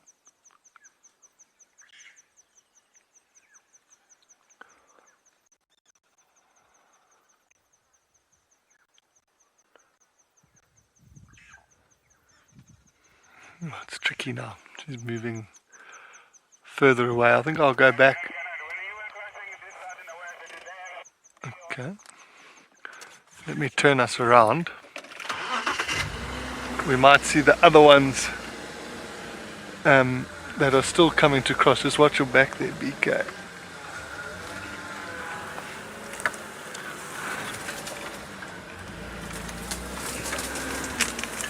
So Mel at FC was just telling me, oh, is it? Okay, cool, there's another baby, we're going to get back onto the road. She was saying she loves like doing, you know, human voiceovers onto animals. I don't know if any of you have watched that BBC Talking Animals, but jeepers, it's funny. Oh, sorry, giraffes. That mom just got a bit spooked. Maybe the youngster will stop in that gap. Nope. I'll see if there's an opportunity to do some animal voiceovers. She says she finds it hilarious.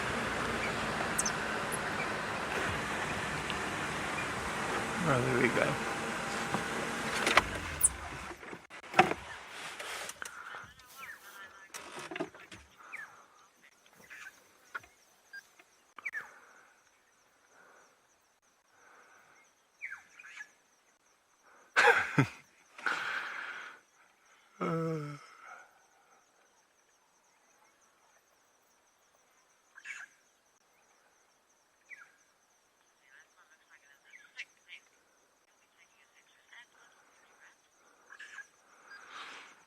Now, it does have quite a thick neck, that one. It's basically the giraffe equivalent of me. I've got the world's smallest head, and that one looks like it's got a tiny head. Essentially, I look like a Pringles tube with a jelly tot on the top of it.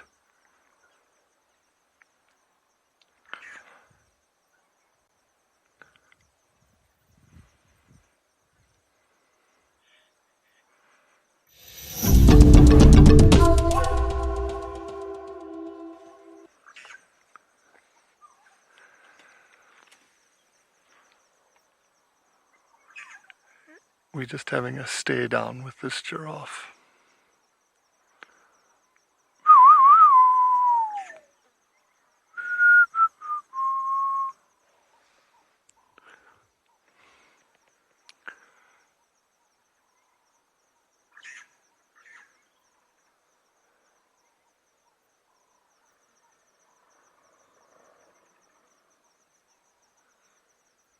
It's definitely winning the not blinking compo. Ha!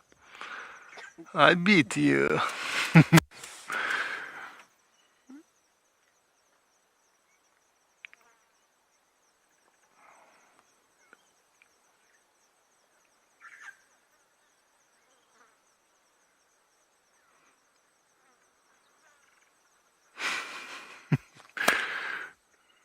It's busy debating. The mom has continued. She's potentially going to cross in front of us, and now this young one is thinking, how confident am I to stay here and keep trying to stare down that funny looking human, or shall I catch up with mom?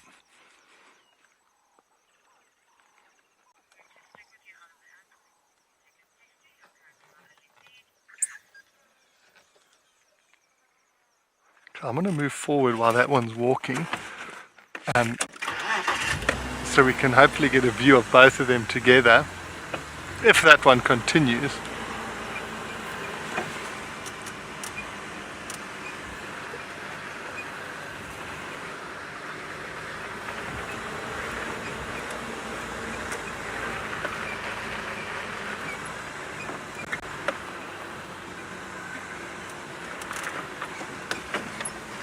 Oh, this one is like camera shy.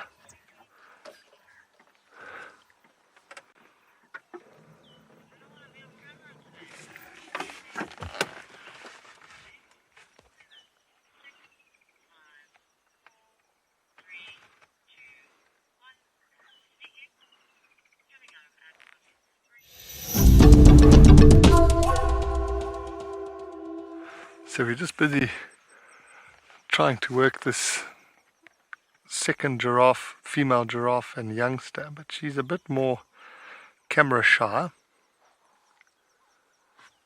No. I wonder, do you think if we go along here we'll catch up to that first one? I'm just going to try go along the road. The first female that we saw with the youngster with the electric hairdo, they were Oh, there they are, there. They've already crossed the road. Sure. Maybe from here, okay, we can get a long distance shot.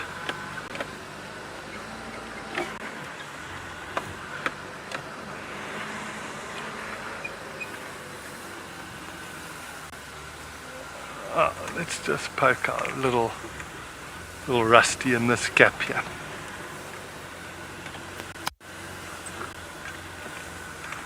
Apparently Tess has got some aggressive elephants at Chitwa Dam.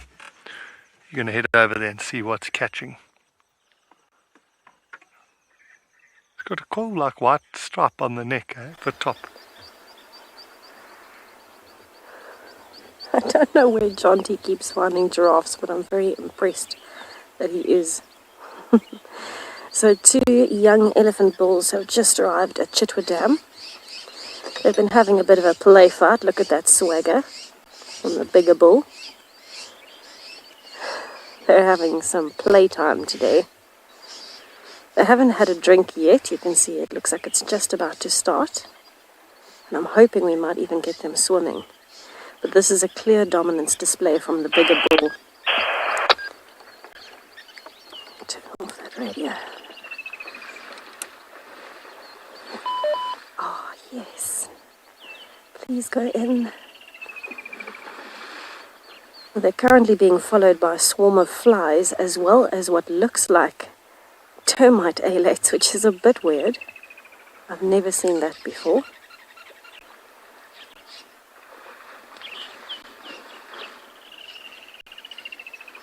Oh, he couldn't multitask there. He's either splashing or drinking. He can't do both.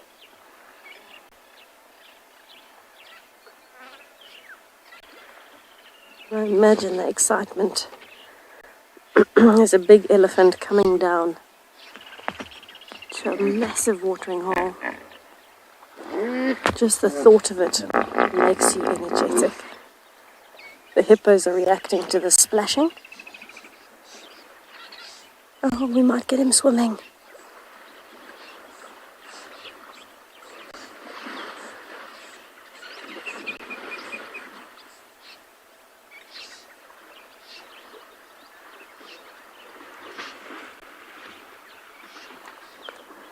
Lola, I agree. This is amazing. This is what I've been hoping for the whole time I've been here. Oh my goodness. Let's just listen and watch. This is incredible.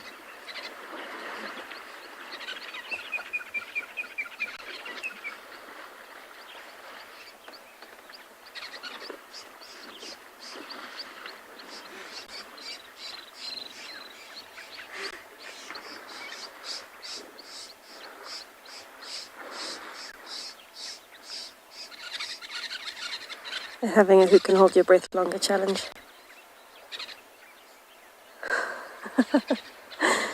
The big bull hasn't gone in far enough. His back and his bum are still exposed. Oh, wow. Now this is where playtime really escalates in elephants. Look at that. There it is. Now this is a very typical dominance display from the bigger bull. He's showing that he's bigger and stronger than the other one, and this is very common in young bulls when they're learning to play fight, especially in water when they're swimming.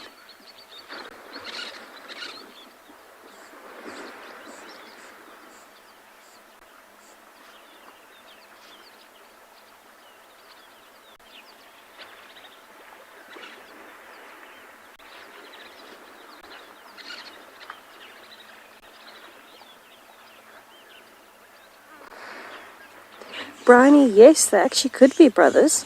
It's more likely that they've just moved out of 2 different herds and found each other, or out of the same herd at different times and found each other. But they absolutely could be brothers. There is an age difference between the 2. One is definitely a few years older than the other, and so it could be possible that they are brothers. But elephant bulls, especially young ones like this, they are so attached to each other always. Absolutely gorgeous. This play fighting is exactly what you want.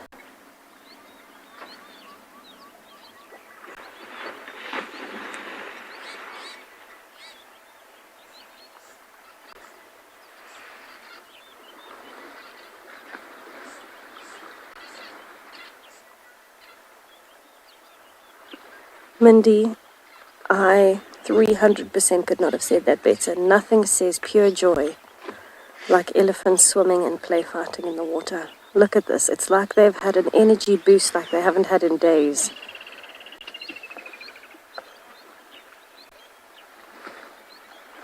The sounds are amazing, even when their tusks are clashing.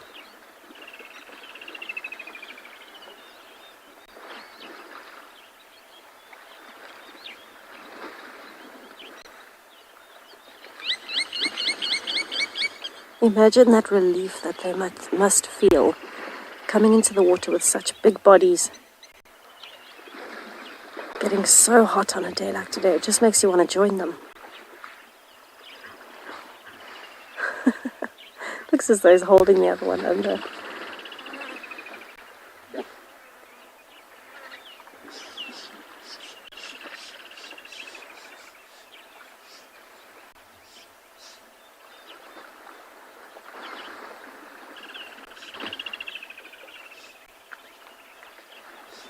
Now, I don't know about anybody else, but if I was an elephant, this is exactly what I would be doing.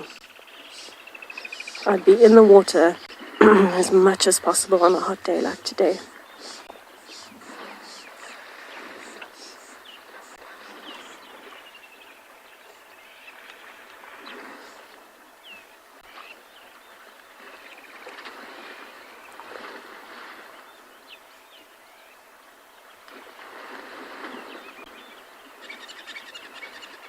Now this is something we don't get to see altogether that often, because normally the elephants we see interacting are herds with young calves.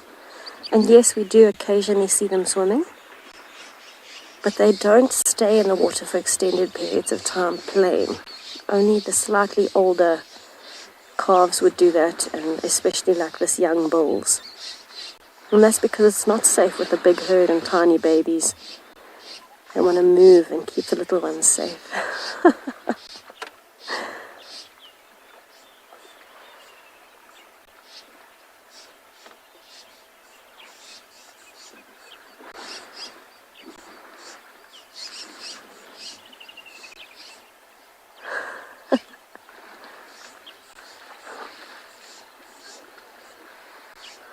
What on earth has he got on his head? Other than one bull having another bull on top of his head at the moment.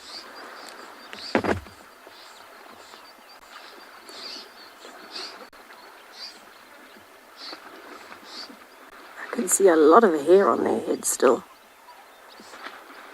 The water's sticking to it quite nicely. Oh wow, that sound.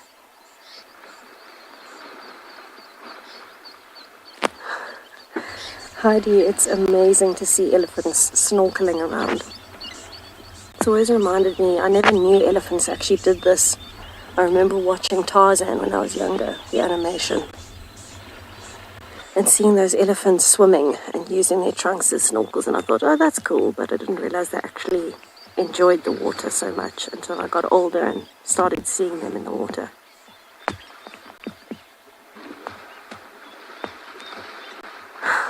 I love it when they dive forwards like that. It's almost as though their bums are a little bit too buoyant to go down under the water. They dive forwards and everything still stays up except for the head.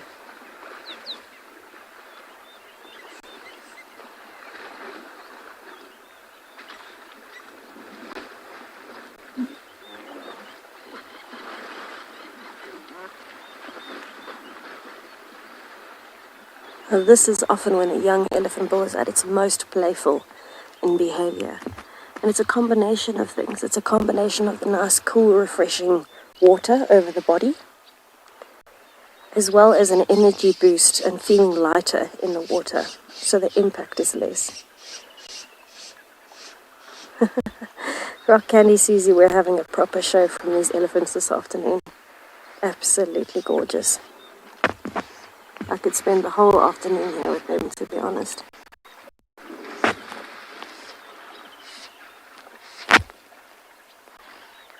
I wonder how long they'll stay in for. That one fell over. The sound of the discs clashing is still quite loud.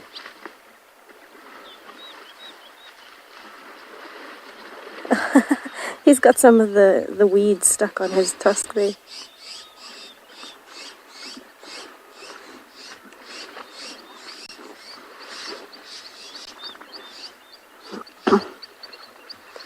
Now to me, this feels totally different to seeing elephants come down to a waterhole to drink. They have that swagger when they come down to drink, especially the big bulls. They get so excited when they can smell the water getting closer. And when they see it, it's as though it's just everything else fades away and the water's the only thing that matters. But when you can see two young bulls wrestling and diving and splashing, and I love that, sticking the trunk out of the water and just a bit of spray comes out, a mixture of water and air. It's just beautiful.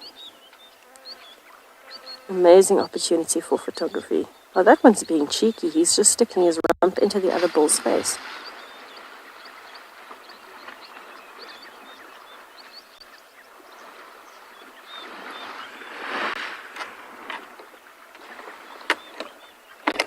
I'm going to turn my radio back on just so I can tell other people these bulls are here in case they want to come and have a look. As much as I'd love to keep it all to myself. Station's just an update to Ndlovu in Chitwa Dam on the western edge. Sorry, eastern edge. Getting myself mixed up. Oh, I love this. I don't know why they always seem to come to this corner. They like this corner as opposed to the other corners. I wonder why. Alright, I'm going to be watching for as long as possible while these two bulls are having fun in the water.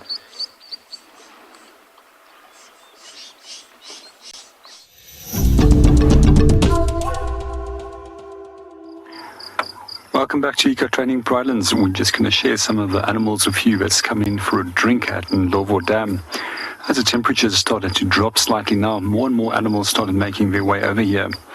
At first, it was quite a large herd of elephants that came in with a very small calf that almost fell over its own feet and ended up inside the shallow parts of the dam and covered himself with all the algae, and then walked off and went to go and hide between mom's legs. At the moment, we've got some impalas as well as some warthogs that are moving around. And every now and then, you'll actually will notice how the warthogs go and feed on their front knees. And the reason why they do that is because their legs and neck is physically too short otherwise to reach the ground when they are feeding. It's probably one of the most odd looking of all the animals out here in terms of its facial features, but that big broad snout is very well adapted for smelling and detecting food, as well as using it as a shovel to actually dig up things.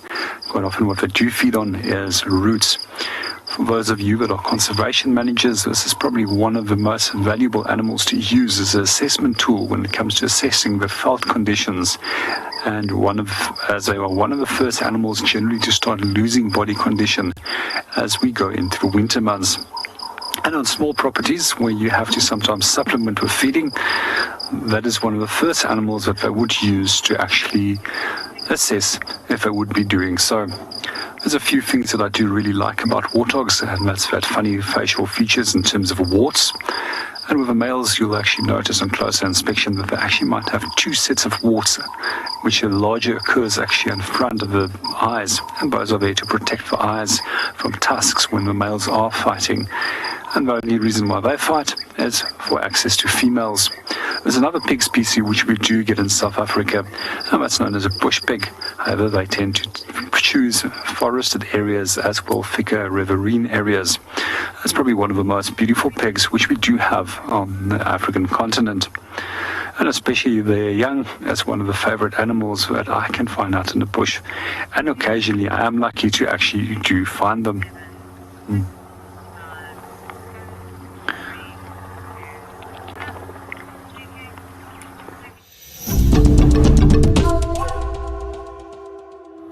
Welcome back to Eco Training Prylands. We just got a helicopter flying over us, so I'm just going to stop talking for a short while, and then as soon as it's gone, I'll start talking again.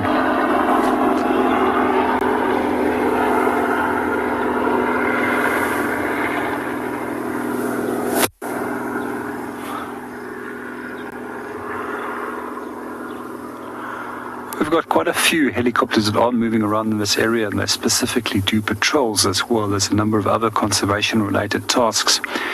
We had a small breeding herd of elephants a little bit earlier, and just out of the corner of my eye, I've actually spotted another elephant bull that's making his approach on the dam wall.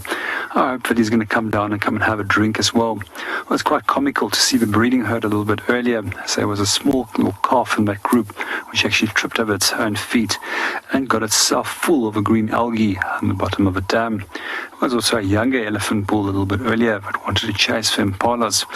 We see this is quite common behavior of elephant bulls, especially the larger ones, as they like to actually dominate water holes and chase off other species which might want to come and utilize it as a drinking site. Let's see what our elephant is going to get up to. At the moment, at least it seems that he's actually focused on dust more than it's actually some mud in that little shallow wallow that he's found, and he's going to start covering himself full of that mud to cool himself down. You can already see how the skin is becoming shiny of coloration as it's now becoming wet. On a warm day like this, with the temperatures of 37 degrees Celsius, this is a very effective way of actually cooling yourself down, as well as getting rid of some unwanted parasites. Good afternoon, Tamarin, and welcome to the show. And with Tamarin's question, what special skills does elephants have? I think they're intellectually smarter than most other animals out in the bush, and they can get to actually solve quite tricky little scenarios and come up with quite devious plans sometimes as well. And on top of that, I think they've got an incredible sense of humor as well. And the sense of humor comes in with chasing animals around waterholes. And one of those humoristic moments that I can share with you with the elephant was one that actually came to our drink stop one evening and chased us all off, and we had to hop into the vehicle. While we were sitting there, he was actually playing with a lid of a cooler box. We gave him a little bit more space, and we left our drinks stop several meters away from us in the vehicle, and eventually he actually moved off. But the moment that we went back to that vehicle, then he immediately rushed back to the vehicle again. One of the things that I also do find particularly fascinating about them and being smart is that they know where to find water. They detect it by means of scent, and they will often dig for water, and they will create nice deep wells in the dry seasons. And even at this time of the year, and some of the drainage lines I've actually seen where they've dug in the sand, that allows for nice clean water to percolate into those little areas, and then they will drink that clean cold water that has just percolated through the sand. That's also a number of other animals that will actually benefit from their behavior by doing so too.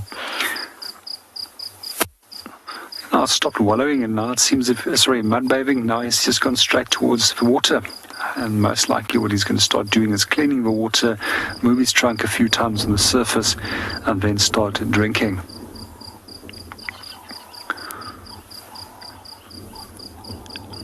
I might have mentioned it earlier today or yesterday, but they've got the ability of sucking up between 7 and 12 liters of water in their trunk. And there was also a question either yesterday or this morning, what would we do? How would an elephant drink if it didn't have a trunk? And we actually saw perfectly how a small little elephant waded into the water a little bit earlier and actually drank directly from the water, as it still can't use its trunk at the moment. It takes several months until that they actually figure out how to use it, and that the muscles in the trunk is actually strong enough to do so. It's actually also a very complex structured muscle, the trunk itself, and it actually consists of 6, if I remember correctly, main muscles of over 100,000 units, which enables them to perform all these little complex little tasks that they can do with a trunk. And simple, if we think of it, it's actually a nose that became a hand.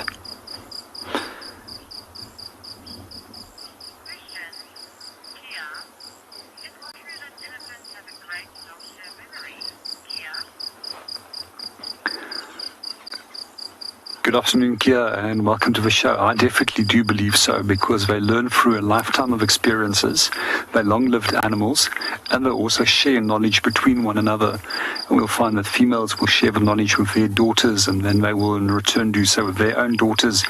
And quite often what we do find is that young bulls that do go into bachelor herds will be taught certain things by older bulls again. And they do know where to go for specific nutrients and minerals which they might be lacking in their diet. They know where to go and find water at different times of the year, and where to find specific food sources as well.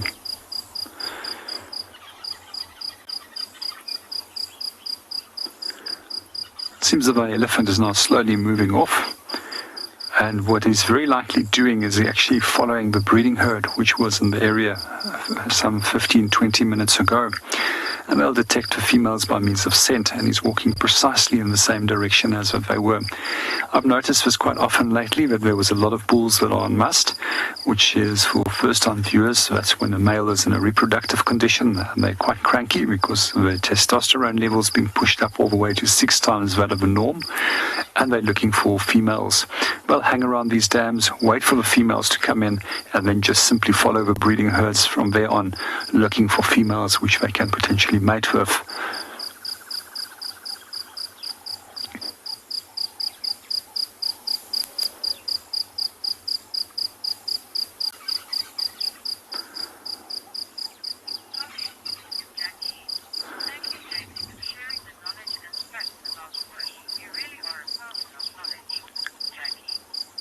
Good afternoon, Jackie, and welcome to the show, and it's absolutely a pleasure.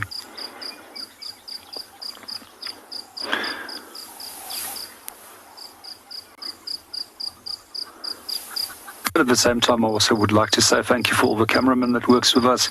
Without, even if we have a walls of knowledge, if it wasn't for them that has the ability to work these cameras, as well as share the beautiful images with us, that is also what makes it incredibly special for us to be out here and to eventually share what we can share on a daily basis with you.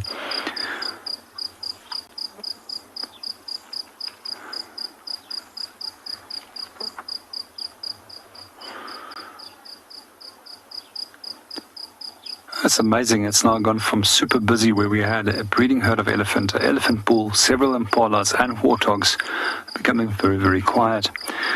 That's one of the things that you'll notice is if you do sit at these dams, a long time can go past where nothing will happen, and then suddenly within a split of a second, you'll suddenly notice that there's a lot that starts happening.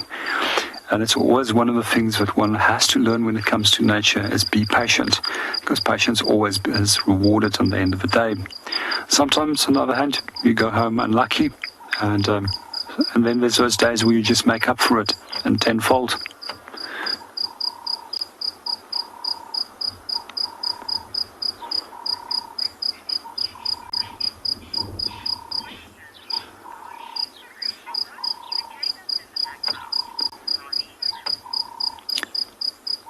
Good afternoon, Bronnie, and welcome to the show. The sound that you're hearing at the moment, I'm just going to turn my head into that direction because my microphone is underneath my cup. Those are crickets that are actually calling over there. The sound that they produce isn't as shrill as that of a cicada. And generally at this time of the day, when the temperature starts dropping, we also find that the cicadas stop calling. However, on incredibly warm days, cicadas will start calling very early. One of the things that I find particularly interesting about cicadas is that they've got a special adaptation of a ligament and tiny little tymbals, which they'll almost like pluck up and down like a tin that gets pushed in and out to produce that sound. And in the case of the crickets, that is created by actually rubbing different body parts together to produce the sound. What I also find particularly interesting about these cricket calls, some of you might have heard this in the past, but for new viewers, is that it's actually related to the temperature. And the warmer it is, the faster the stridulation they will produce. And the colder it is, the slower the stridulation will be. And that is basically a fancy word for the production of sound by rubbing body parts together. And those sound productions by stridulation is not only found in insects, we also find it in a number of other species.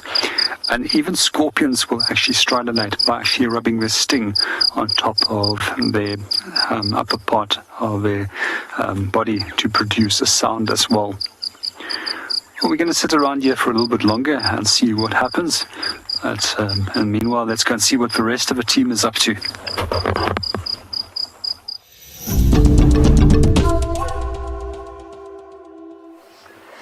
We are having a whale of a time watching our elephant bulls. They are still playing like children in the water. And we are loving the sounds. So while we're here, while they're playing, let's just soak it all in.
He's got weed stuck on his tusk as he's getting out of the water.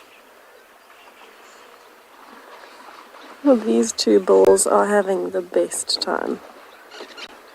I've been so impressed at how long they've stayed in the water.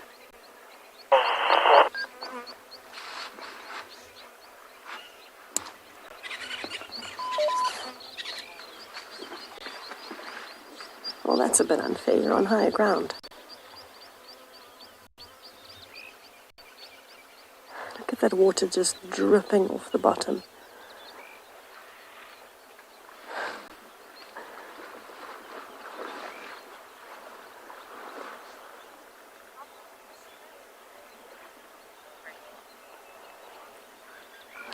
Rachel, you're 7 years old and you're wanting to know about them and the time they spend in the water. Now, this is one of the longest sessions I think I've ever seen elephants swimming for. It's probably been half an hour or so already, and it doesn't look like they're wanting to get out and leave anytime soon. So they might be in the water for another half hour, another hour, or another minute. They might get out now, but it doesn't look like it's going to be going that way.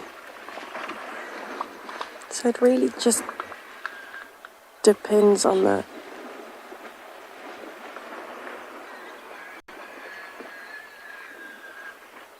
I don't know if that's a warthog dying that I can hear.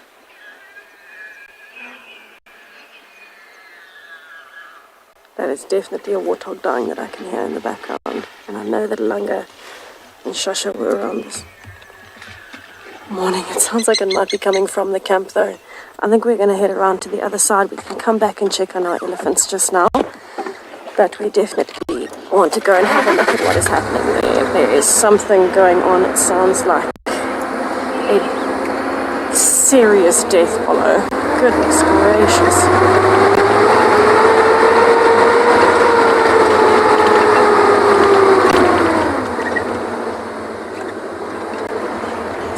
I'm not sure. I don't think these elephants are going anywhere, but I'm not sure if they'll be here when we get back. But I'm willing to take a risk. I'm willing to take the risk. We'll just hop onto the radio and find out if anybody is there.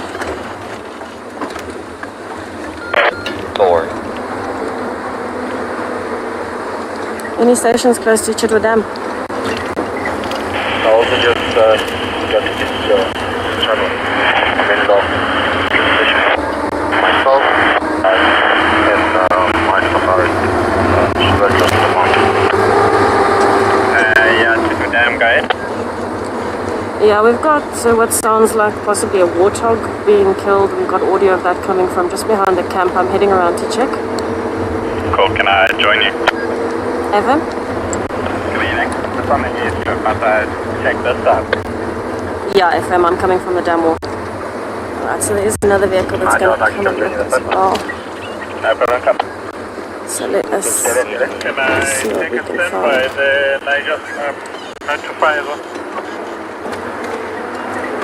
There's warthogs in the fence line here. So what we're looking for is essentially a leopard with a warthog in its mouth. That's what we're hoping for.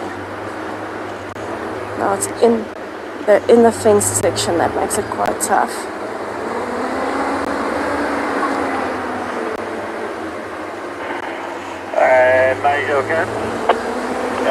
Just going to keep going here slowly. So what would happen is, if, for example, a leopard did get, there I can see a warthog through the back. Watch and wait, I agree. What we're looking for is essentially, if there are warthogs and one of them has been captured, with that squealing sound, it might be a leopard or something that's captured it. I can see a family of warthogs in there, but they're looking quite relaxed. It sounded like it might have been coming from a bit further north. But what would happen is the leopard would then try to kill it and then move it only once it is dead, unless it's very small and it can carry it while it's struggling. You can see the warthogs are running through here. I'm not seeing any other movement and they don't look particularly alarmed, so I'm going to take a slow drive around the back here. We are right next to the lodge, so you're going to see some fence lines, you're going to see some equipment. Apologies, but it's worth it if we find the leopard.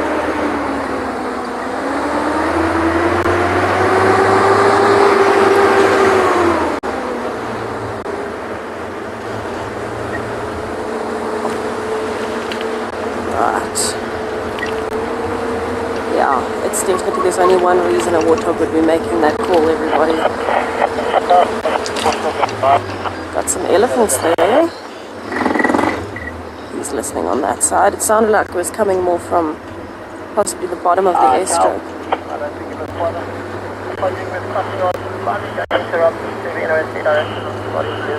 Right, so I'm not going to stop with these ellies. I'm actually going to keep going around just to check.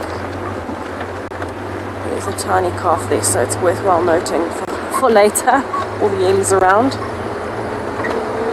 But to me it sounded like it was coming from more like here, a little bit further north than where we were. Let's have a quick look on the airstrip and then we'll go back towards the drainage line and check there. How exciting would it be to come around the corner and there is a leopard dragging a warthog across the road?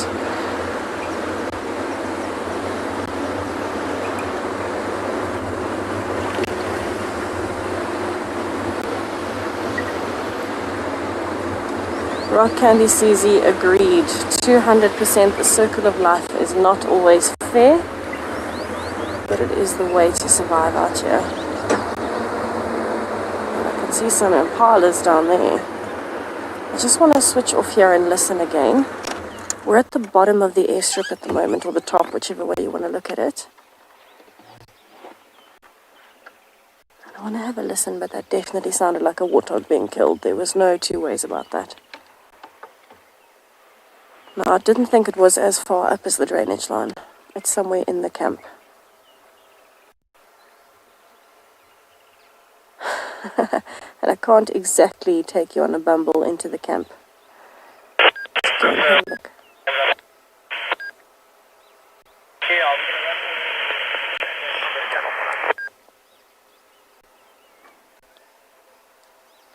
Test. Go ahead. Have you found it? Negative, not yet. It sounded like it was coming from in camp, so unfortunately I can't drive in to check, but it was definitely something happening there. Yes, if you want to go in, you can.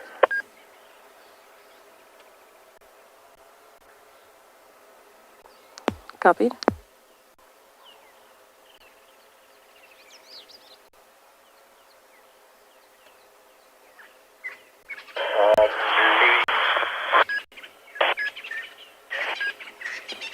I wonder if we should take a little drive. Maybe we should take a little drive into the driveway. Let's have a look. It sounded like it was coming from in the middle of the camp. So we've got a vehicle waiting on the airstrip there, listening there. I haven't heard anything else. Right, let's try. It is so thick there. First time for everything, folks. First time for everything.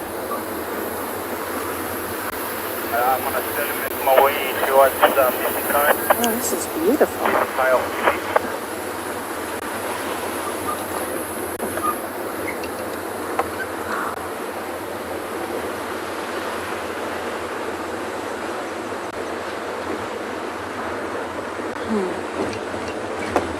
To me,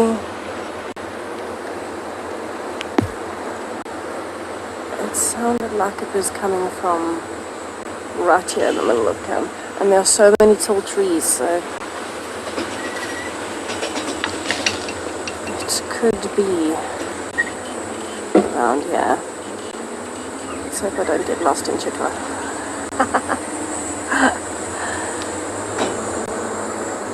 I definitely would have thought it was coming from here. So I think this is the section where we saw the warthogs. Yes, that's the dam. Let's try that and see. So we saw the warthogs on my left-hand side at the moment. There's a bit of a thicket there. And if this leopard was hanging around the dam, because I know Shasha was around the dam, and I would imagine it would be somewhere here, close by.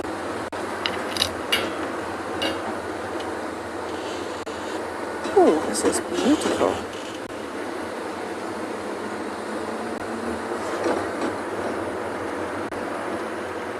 The sun is quite low. Oh, come on, this is so exciting. Go ahead. Do you still have audio? Negative, audio ended, so I assume that whatever got it definitely got it. Copy. You know? I'm on the edge of the dam within the lodge property. Copy, I'll come check, you know. Copy. Not seeing anything else here.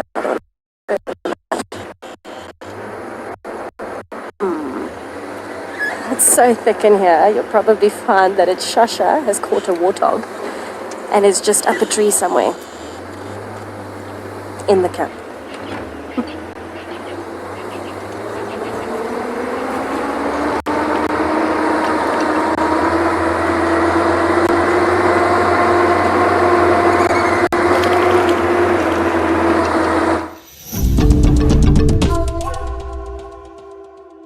Okay everyone, so we have rushed back to Gallagher Pan. We got a update that there was a lion drinking at the pan,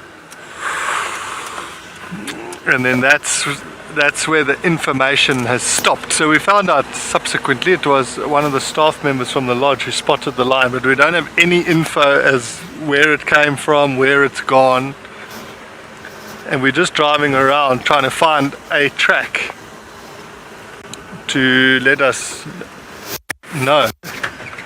The only track I've seen on this road so far is from a hyena that was coming this way towards the pan. It's still quite warm. I'm surprised this is a line that it's up and moving.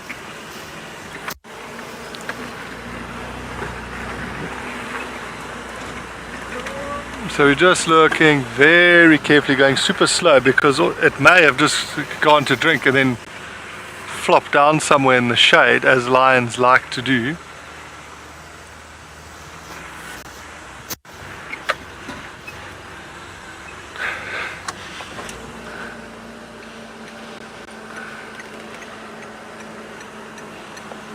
I wonder if we should just go along the edge of the grass here. Let's just go. There's a prominent game path that leads away that way. It's quite hard. Here's a path here. I'm just kind of going slowly along the edge.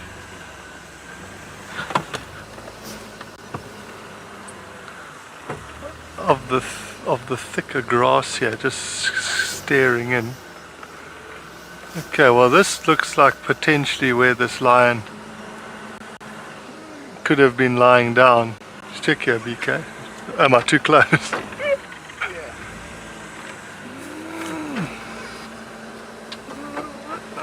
You see the base of this tree.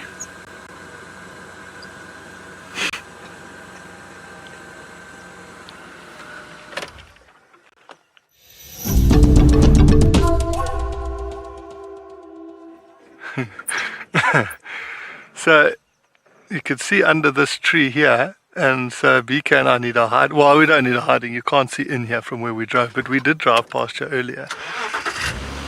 And I'm just going to look, because this lion may have gone to drink and actually come back, because I can see it's kind of been flopping around this area. You can see there's a couple of spots where it's moved.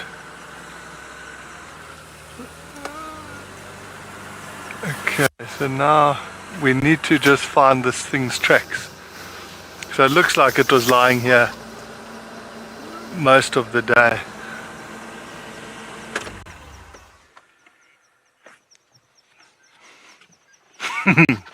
Momo, 100%. It would be nice if we had a track.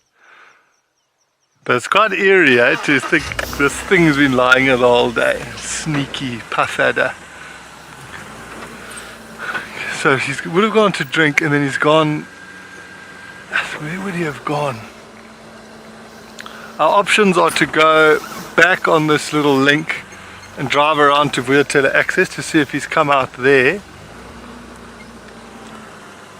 But he also may have just come and flop down somewhere else after drink. If it is a male, I don't even know if it is a male or not. The information wasn't that broad. It was just that there was a lion. I suppose technically speaking then it is a male. We did just go down into this drainage line here to check and didn't see anything there.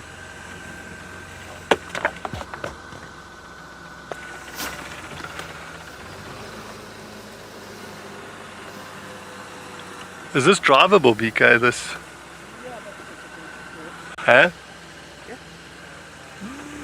Let's try follow this game path. We came and checked here earlier, but it's quite hard. It's hard to check for tracks, but this is the type of path that this lion would... See something? Ah, at the base? Huh? Is that a lion? Yeah, this BK is like an eagle. What about... Oh, look at this grass misbehaving here. Oh, okay. And there's a mane. I can see a mane. This is a lion, everybody. And he is fat. Oh my goodness. Jeepers. Can you get him in there?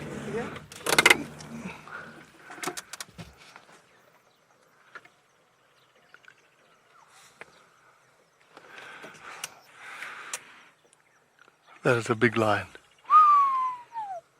Well spotted, BK. What a biscuit. We missed him the first time we drove here. Yo, this line is full.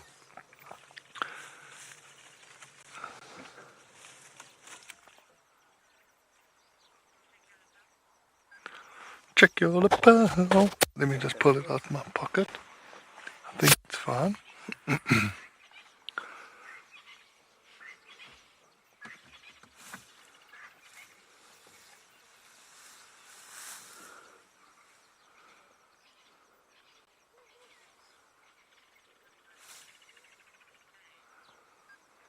Thank you, all the viewers, for acknowledging BK's ninja-like spotting skills.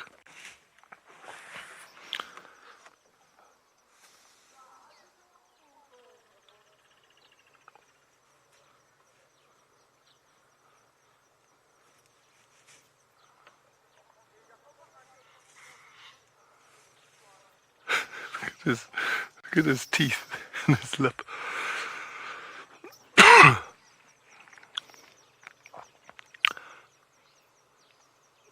Oh, there's flowers on his gums.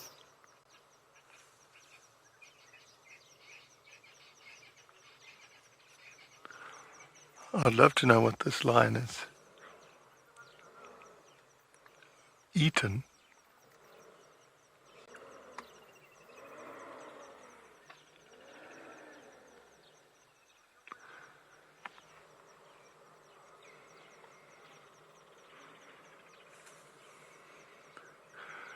Hopefully he's going to come out of the long grass in a little bit so we can see him in all his glory.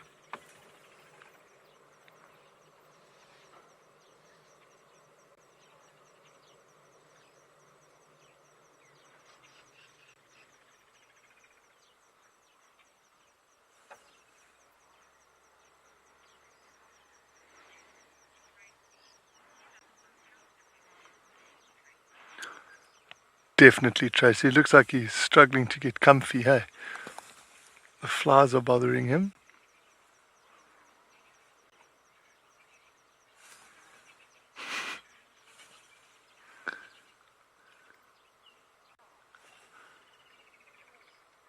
He's biting at the flies. Yeah, he must get hot in that mane, eh?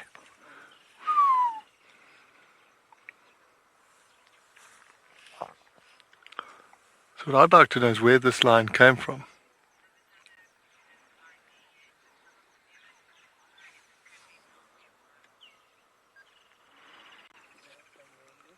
Hmm? I'm not sure if it is dark mane. It's hard to see from what we've seen, but he looked like he's in impeccable condition. I need to see him lift his head a little bit, but those tracks that we saw this morning, they looked like dark mane. They had that. No, this is dark mane. Look at his wrist. This is the boy chair. He's showing us his strong hand.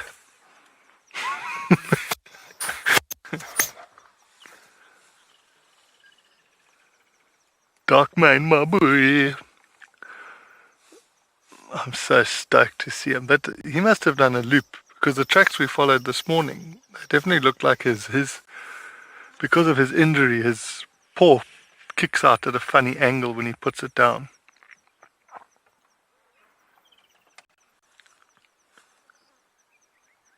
But I'd love to know what he's eaten, because he's full.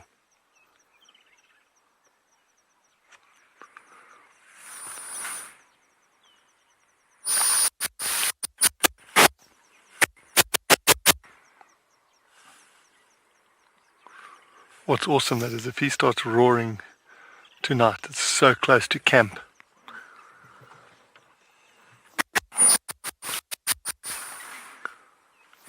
It'll reverberate the windows.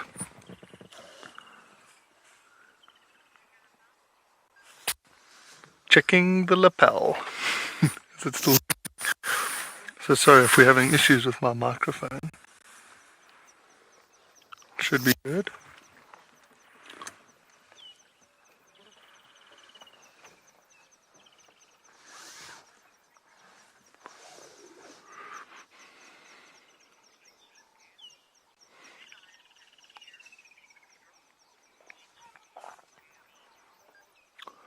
glitchy gumi, there'll be fine hairs inside the nostril, similarly to how we have.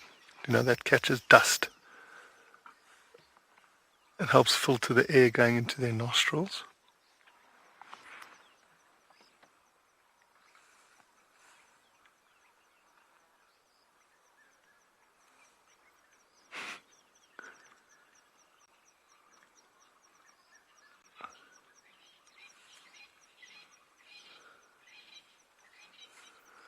I do like this line.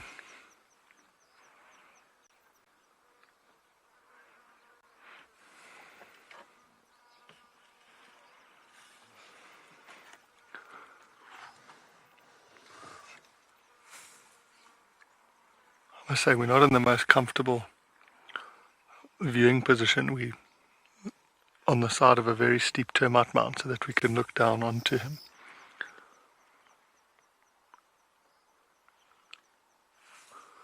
So I hope he does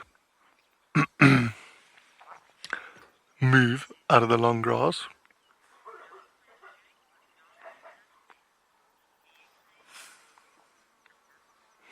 Yeah, 100% Norm. I don't know if you all heard that. I just heard the Africanivore in camp. Sounds like he's stirring.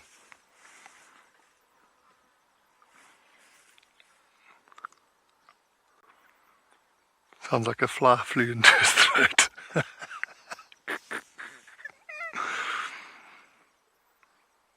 You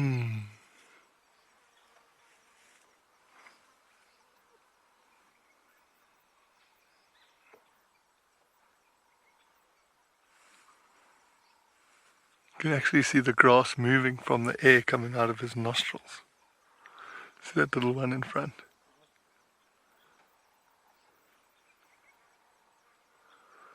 And his mouth as well. But definitely the pressure on his diaphragm from that full belly is making him have those shallow breaths.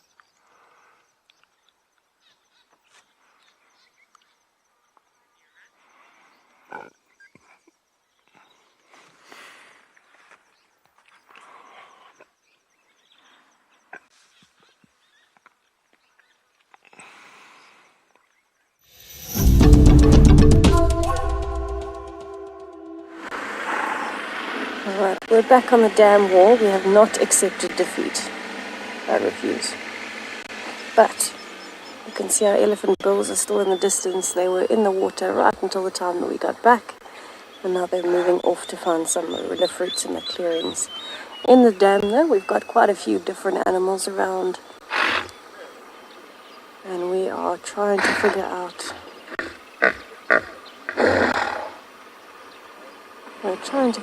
where this commotion may have happened. So this hippo is pretty close and it's fairly focused on the area of the lodge.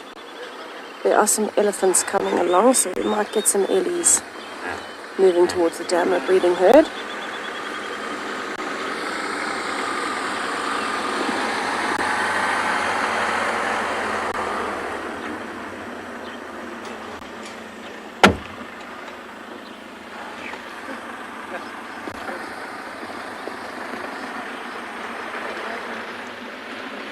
And this hippo is very focused towards the lodge. Have a look at that, it's staring. And I'm wondering if it can see or hear movement in there that we can't. Now to me, if I was Shasha or a leopard around here, I would most certainly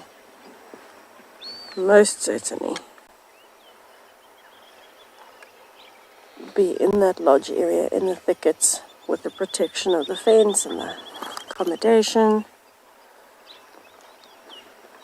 And that hippo is just staring. Now I took a little loop inside, but didn't find anything yet.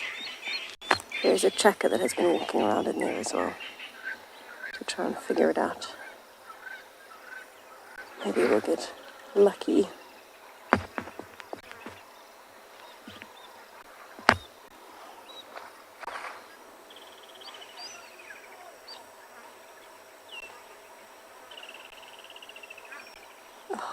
That was so exciting. I refuse to give up.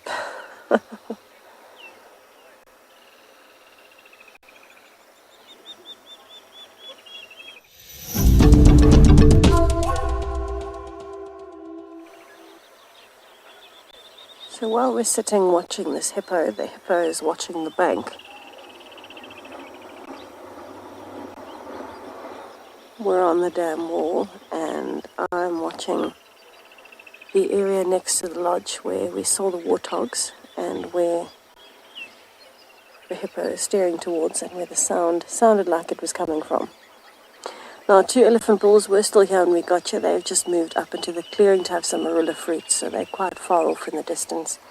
I am more interested at the moment in what could be here and where it may have gone.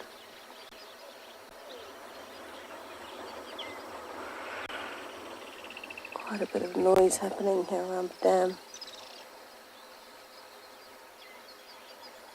Oh, I got so excited when we heard that.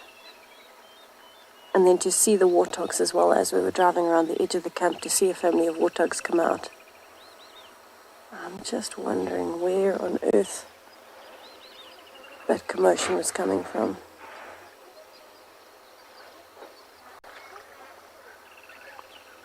Now it looks as though mama and baby hippo have moved, so possibly they are the hippos that we saw earlier. The hippos that are here don't seem to have babies. They seem to be protective, possibly from the commotion.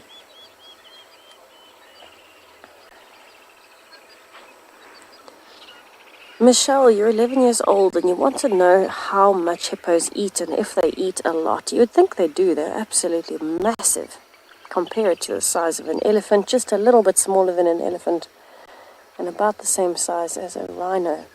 Believe it or not though, they're actually relative to animals. For us, it would be a lot. It eats around 13 kilograms in a day. 13 kilograms, which sounds like a lot. Excuse me, I'm sneezing. It sounds like a lot, but for an animal that size, it's not. If you consider an elephant, which might be an extra 1.5 to 2 tons more than a hippo, they have to eat 300 kilograms in a day. So it doesn't add up. If you double what a hippo eats and double a hippo's size to get an elephant, it doesn't make sense that they eat 13 kilograms and not 100 or 200 kilograms. That's because their stomach and their digestive system are so good at digesting that they are efficient. They're very digestive efficient. Because they spend a lot of their day in the water, it means that they don't have to waste energy, so all of their energy can go to having a very efficient digestive system. And so anything that goes in very quickly gets used up and processed so that they can keep going. Goodness gracious, I can hear elephants right behind us. Oh, indeed, elephants right behind us. But down in the dip. So, oh, I'm dropping everything. Wowza, everybody. That was fun. Sorry, I'm dropping everything today. So if you compare that to something like a rhino would have to eat a lot more, 50 plus kilograms in a day, and it's the same size. Very interesting to note the difference because of the difference in lifestyle. A rhino is out of the water, walking around. A hippo is relaxing. I think I would be a hippo if I was an animal. But I do love my food as well, so it would be a combination. A catch-22. Do I want to be in the water or do I want to be able to eat a lot? One or the other, not both. So that noise we could hear earlier must have been the hangar door. The hangar on the airstrip being closed. Alright, so I think what I want to do, because we haven't seen any movement from this little corner, I'm going to move a little bit further on the dam wall. Possibly, I still think it might have been Shasha that killed a warthog. And so possibly what's happened is, with that... Why are we alarm calling? Possibly with that, Shasha has either hidden it somewhere and started feeding, or moved it into the drainage line. So I just want to reposition a little bit.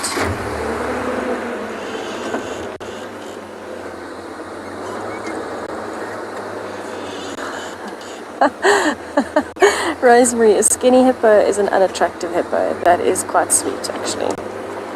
This little hippo is on Mum's back. So you can see they're both looking at us. I'll reposition again just now. Sorry, I got distracted. But this one hippo had a little baby hippo on its back. Much bigger than the newborn that we had last week, but still very, very cute on its mum's back.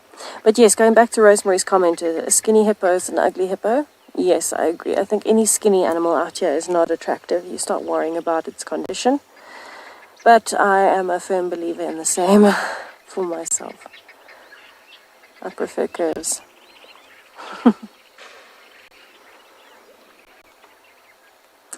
Okay, I'm going to keep checking slowly along the dam. We'll see if I can catch up with this herd of elephants. And hopefully Shasha. And I'll send you back to Johnsy with dark mane and his very full belly.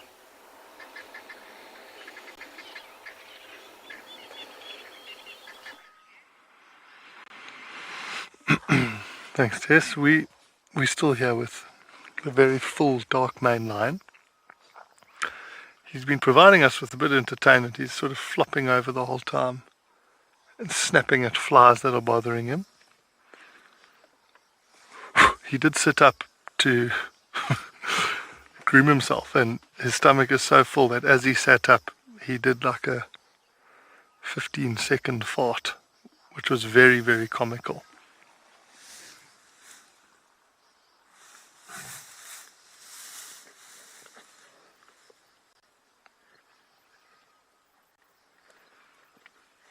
He's really being bugged by these flies.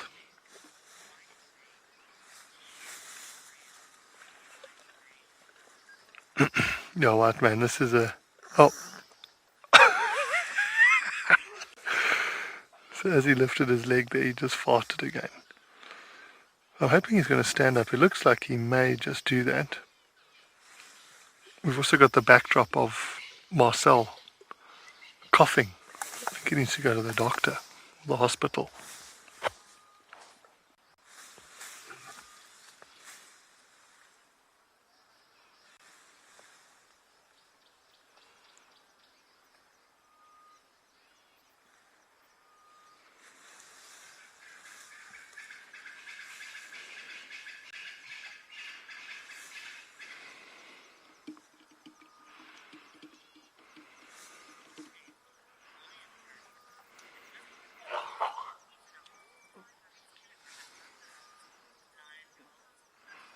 Yeah, he definitely looks like he's eaten something. Jeepers, he's full.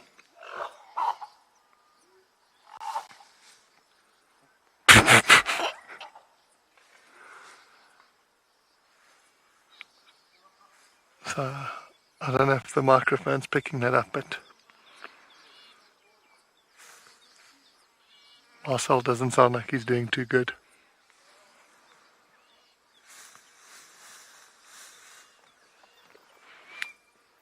Oh, we just need this line to move literally 2 meters and then you'll be out of this long grass.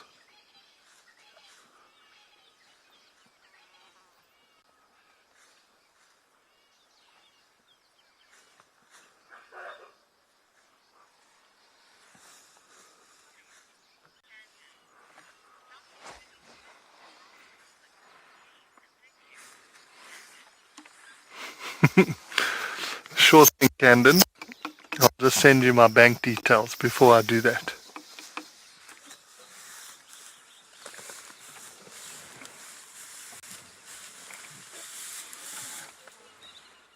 Oh, okay, well, where he is now, I might be able to... Oh, there we go. I can say, hello. Eat my finger.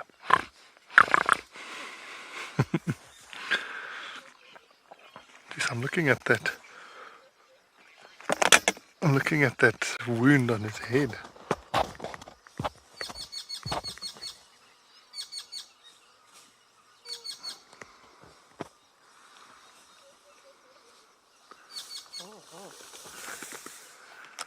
Oh, they really are harassing him, eh?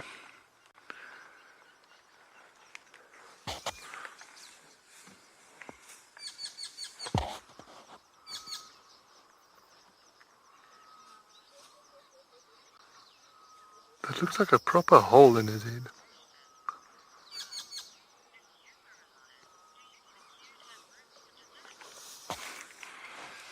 100%, as long as the dessert was Malva pudding.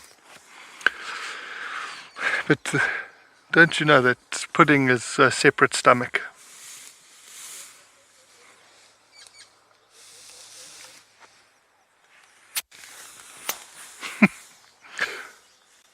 I mean, he's being quite cute the way he's rolling around. And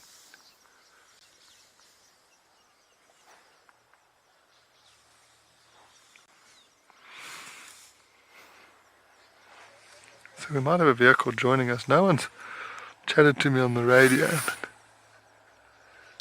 Which is the station approaching Gallagher Pan? Michelle Johnson. Okay, copied. Make your way.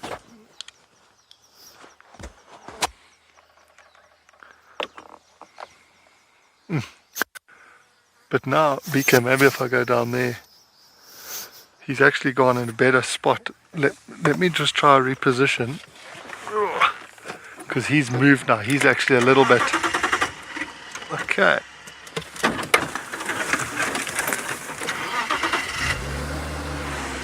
I hope he hasn't pooed. So I'm just gonna come in behind this quarry.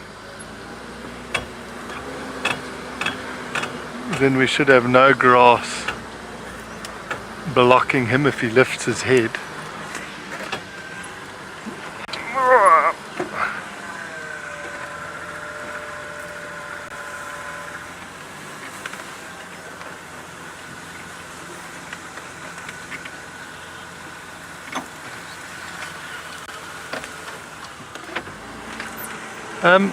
Let me just get positioned here and then I'll answer.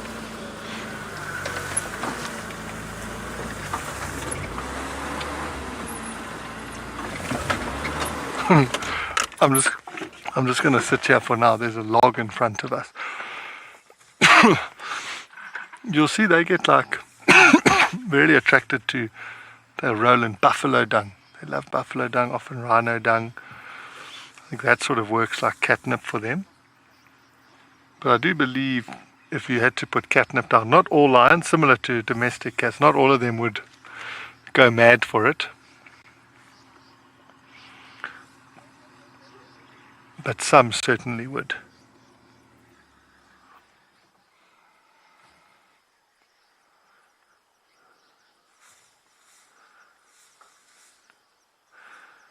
So we just need him to roll over now and lift his head for us.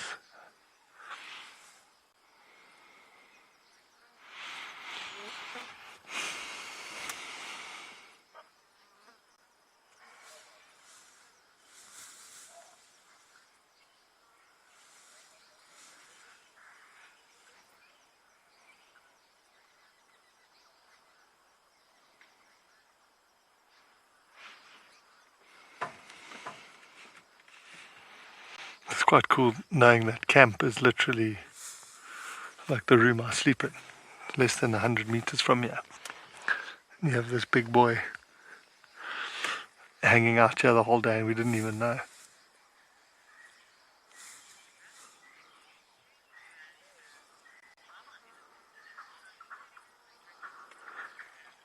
We're going to stay here with Darkmane. You're going to head over to Chitwa Dam and see some elephants drinking.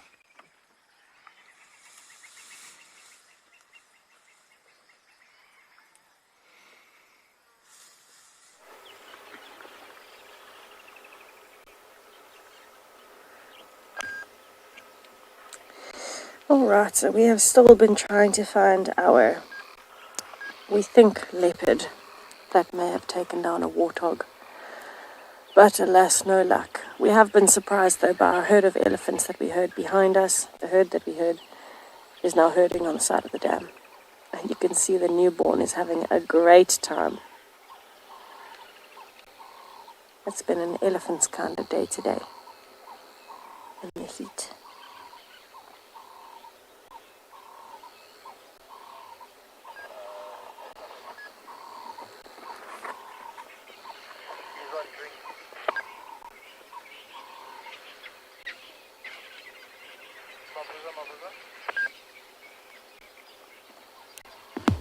This is quite a small little herd.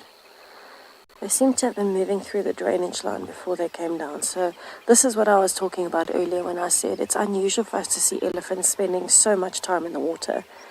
Yes, it is a lot cooler now, so they don't need to swim, but you can see it's very clinical. They get excited, but they drink and they move.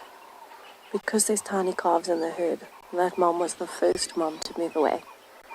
You gotta try and keep them safe.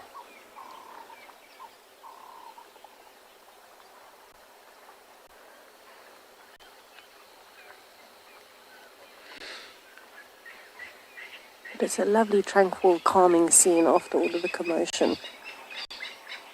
I still find myself looking back all the time, trying to see if I can see movement.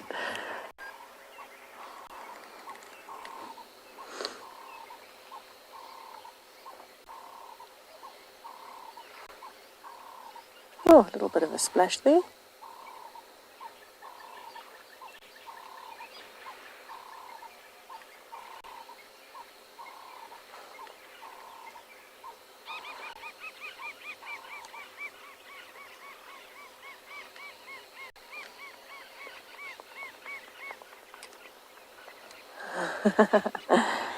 I'm so glad everyone's enjoying the elephant calf as much as we are. Not much out here compares in cuteness to a clumsy elephant calf. While we were watching it walk up to the dam, it was actually tripping a lot. It couldn't seem to steady itself trying to get up the slope.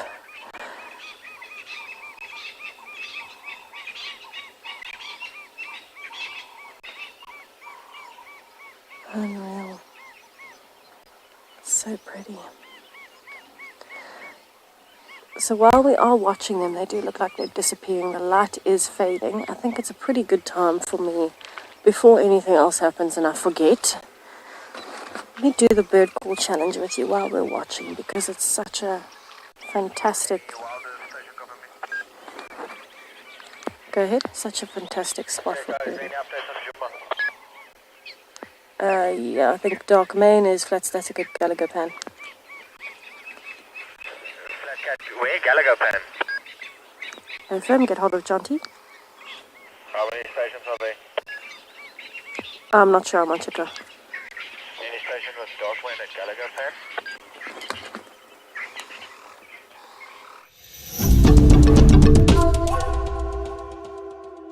Darkman, look how he's lifted his head now, but we look at this wound on the top of his head. I saw a fly crawl in there and come back out, and then you could see there's another one there below his ear. It almost looks like a bite mark. It's that sort of width. I don't know if it is necessarily... Sorry, let me move my hat. It's not necessarily a bite mark. Just presuming he's got in a fight with some other lions. Oh, he's beautiful, eh?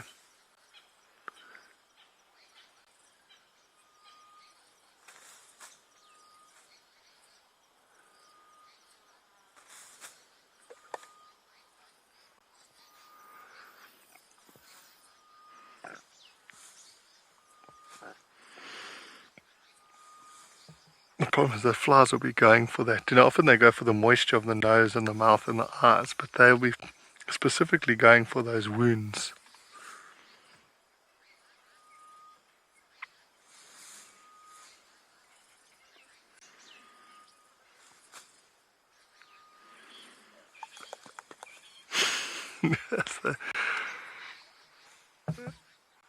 So he actually, where he was the perfect place, and now he rolled. He's a bit closer to us.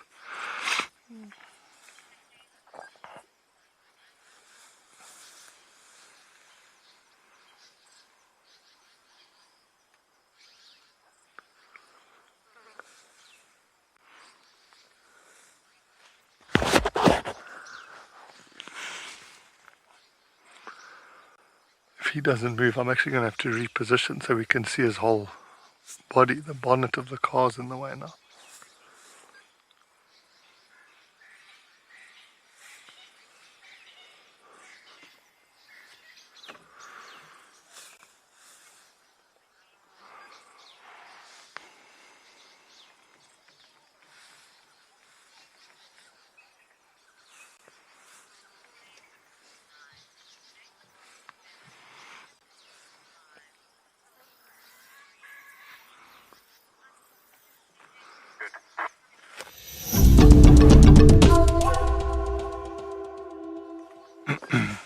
Okay, well, I'm just going to reposition the car because where he's sitting now, I'm permanently in the way.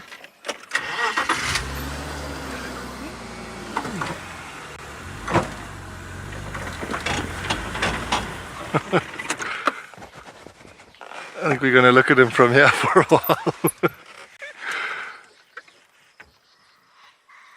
I think we've got a log that's just caught under the wheel. This isn't the best time to go move it.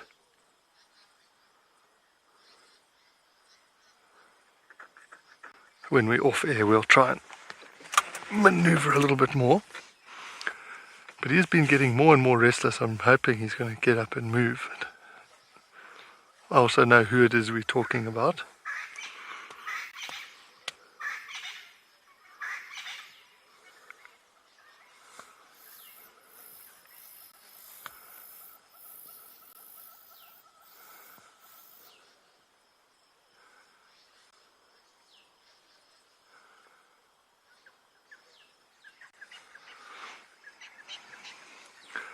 I must say, it's so cool for me because I was saying this morning I hadn't seen him yet this time that I've been here. And this is my last drive for this stint. So it's so epic to finish it with dark mane.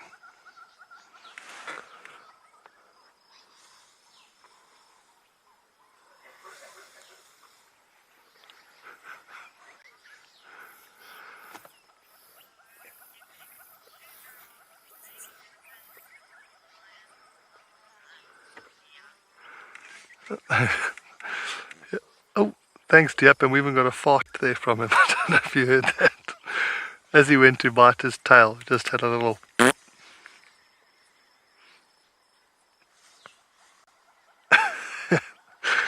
That's when you know you're full. Jeepers.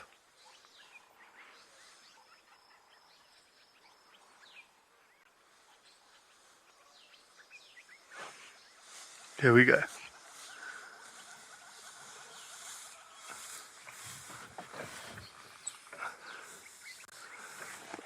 Oh, yes.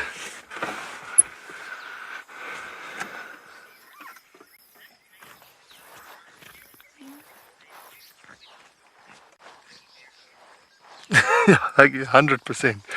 He's been very, very animated this afternoon. Here's a beautiful line. I know the guys often mock him for being useless, but he's a beast. And like I said, I'm pretty sure at night he turns into some sort of ninja.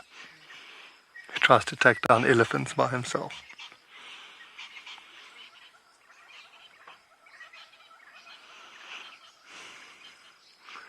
So I'm glad he has moved a little bit away so that I can try and maneuver the vehicle out of the stuck position that we're currently in.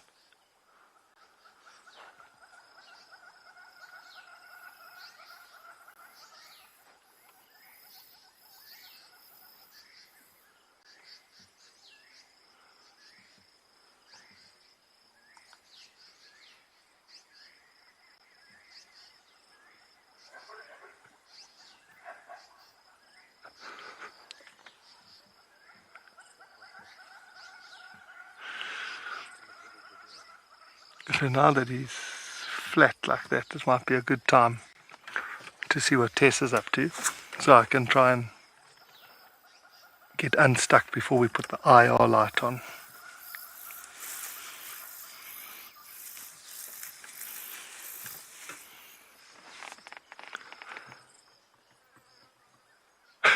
He just keeps farting.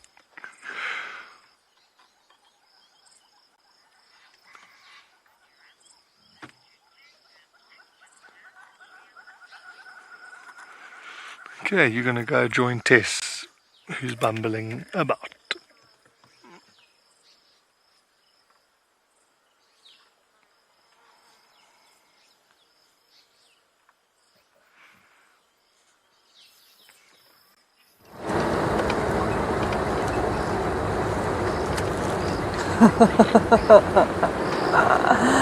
Rusty seems to be stuck.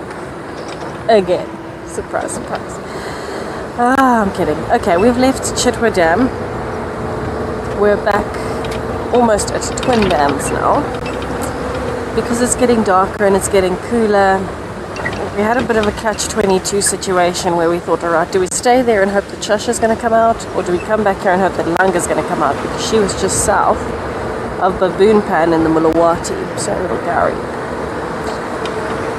So we figured, let's give this a try and just see what happens.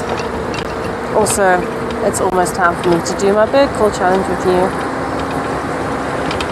I am going to have to do it before I get to Twin Dams, because there's a big drainage line, the Mulawati, coming up, and I'm fairly sure I'm going to lose signal in there. So I'll stop up here at the top of the drainage line. We can have a look at the view, and then I'll play you a bird call. I think that's about as good as we're going to get in terms of clearness, so you can choose a side that you want echoed, I don't mind. But it's a nice quiet area. You can hear the birds have stopped calling, so now we've actually got more insects and frogs calling. Alright, so if you're not familiar with the bird challenge, everybody, we are a bit late today, but better late than never. I will play you a bird call. You can choose whether you wanted to send in a family name, or if you know the species name for which bird it is, and then I'll show you what it looks like in the book once we've got a few answers in. This one, I think some people would know, and some people won't know. It's a well-known bird, but you don't often hear it where we are. So here comes the call. Get ready.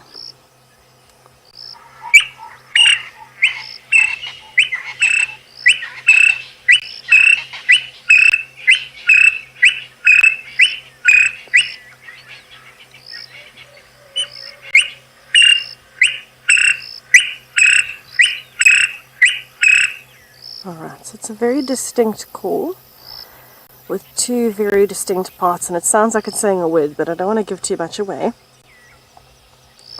So I'm going to let you think about it for a bit.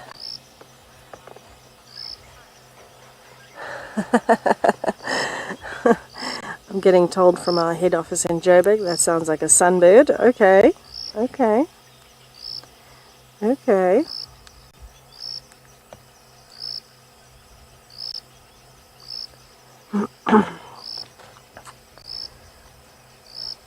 Alright, we're heading to Jonty quickly.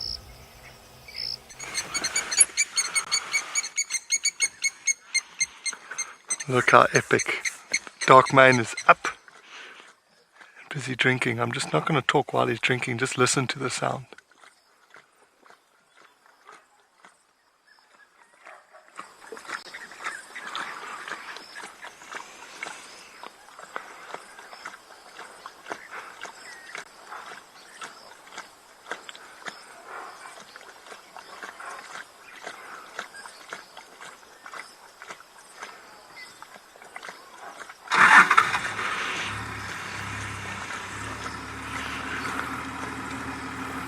There's another vehicle that's joined us. You could just hear them repositioning.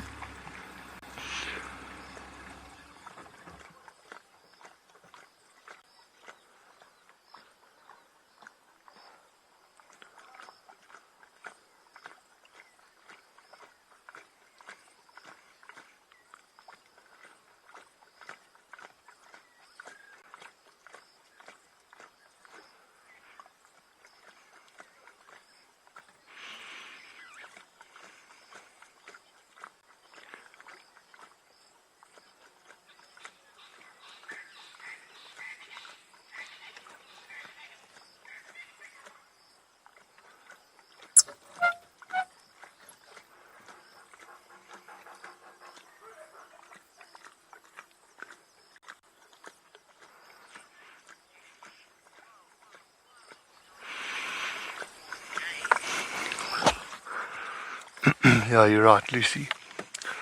The big boy's playing out of his boots here. All we need is him to stop putting his head up and just start belting out a roar.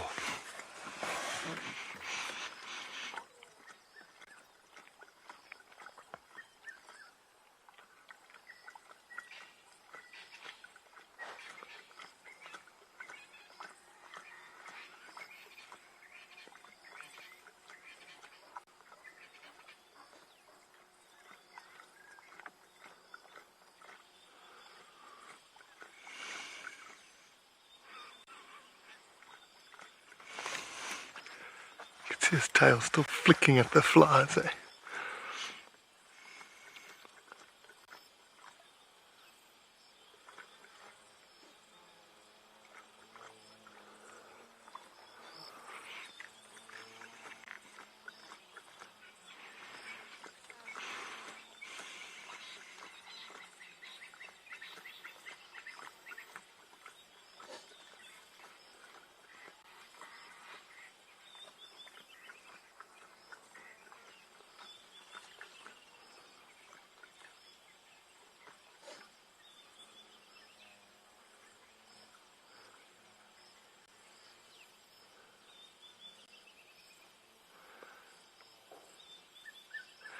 When he walked down, he walked right past the back of the car.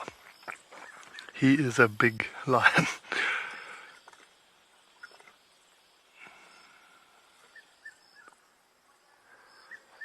Might be quite a cool reflection.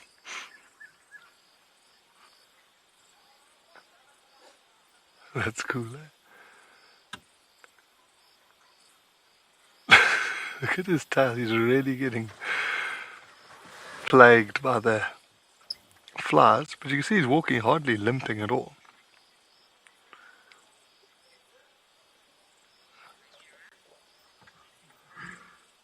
There we go, there's traditional dark mane.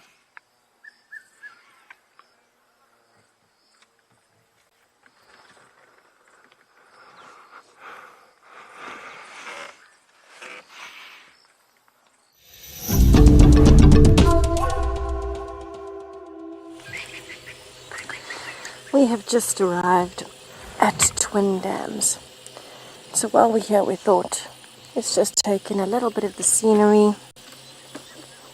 It is an absolutely gorgeous evening, and you can hear quite a few different animals calling around us. So let's just take a silent moment before we bomb off with the excitement again of the bird call challenge.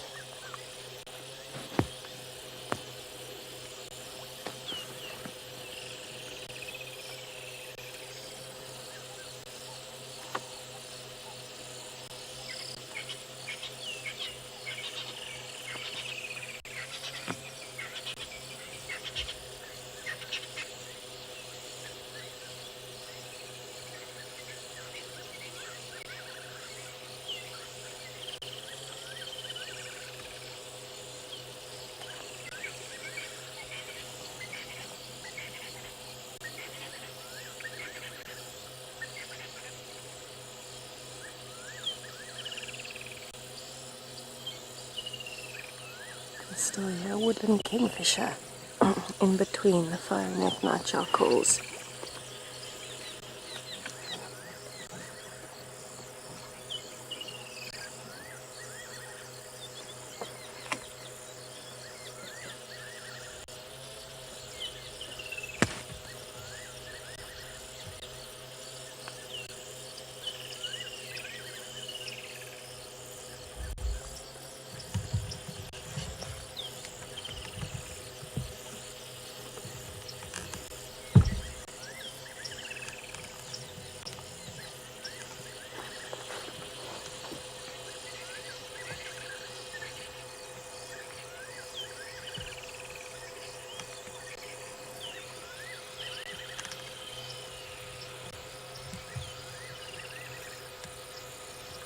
How stunning is it to sit at the dam with all of the calls around us as the light is fading.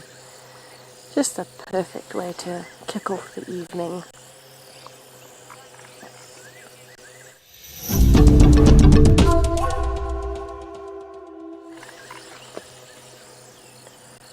I'm excited to see if we have got any answers for the bird call challenge.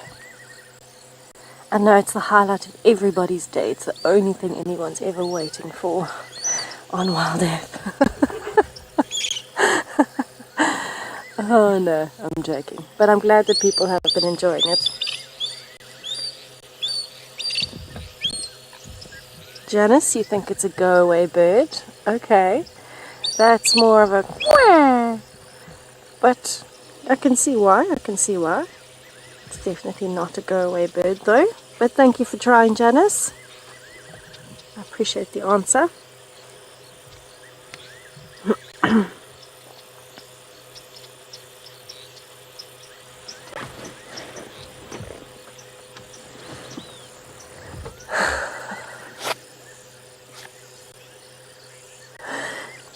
A horse lover, you think it's a bee eater. So bee eaters have a slightly higher call. It can be a little bit more intricate as well. But I like the guess. I really like the guess of a bee eater. Also, apparently my imitation of a grey go-away bird was quite funny. So I apologize if anybody dropped their coffee or spat out their wine listening to my bad imitation.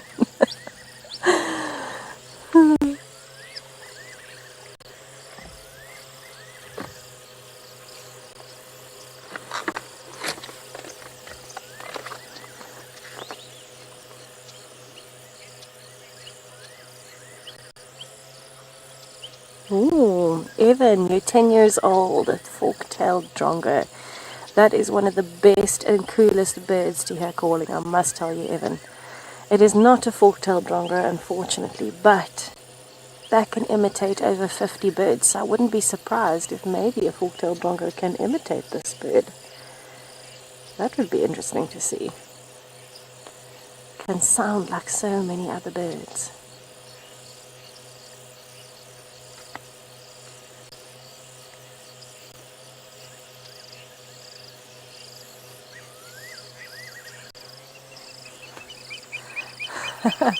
Bean, you're on the money. It is indeed a greater honey guide. Let's have a look. It's this one here in the book. You can see the picture with the honeycomb as well as it's illustrated.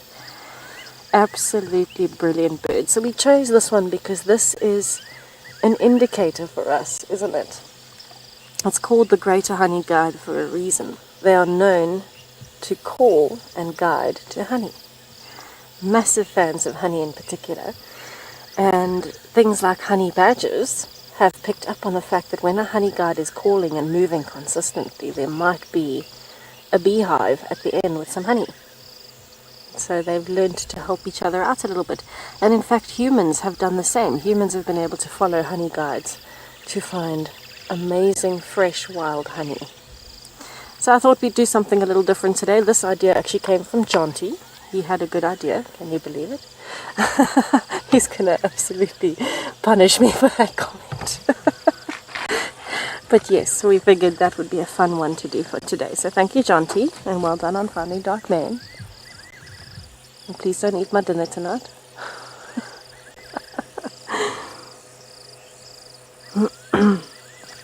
Well done, everybody. That was a lot of fun. I loved some of the guesses.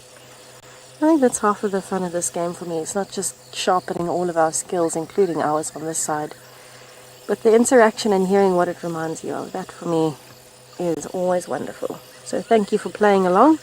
We do one, or I do one every day, every safari just about, unless we get really action-packed and I forget. So let's hope my imitations get better of the different bird calls, but I'm happy that you enjoyed it. Alright, speaking of Jonty and his brilliant ideas on the bird calls, it sounds like he has got a heavily panting dark man. Let's head over and have a look.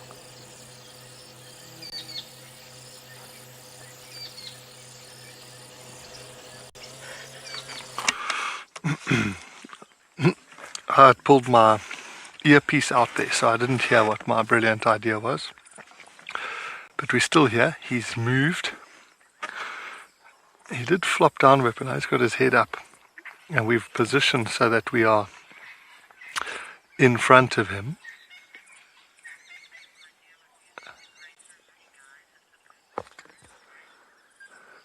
Well, thanks, FC. They're just letting me know about the honey guide. I threw out a whole bunch of suggestions.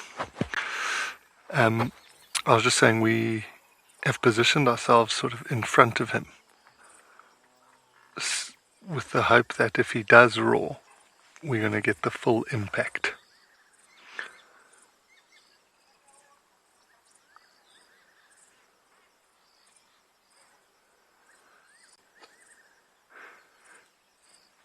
You can see how his left ear is hanging a little bit. He's holding it a bit low. I think that's from that wound below it.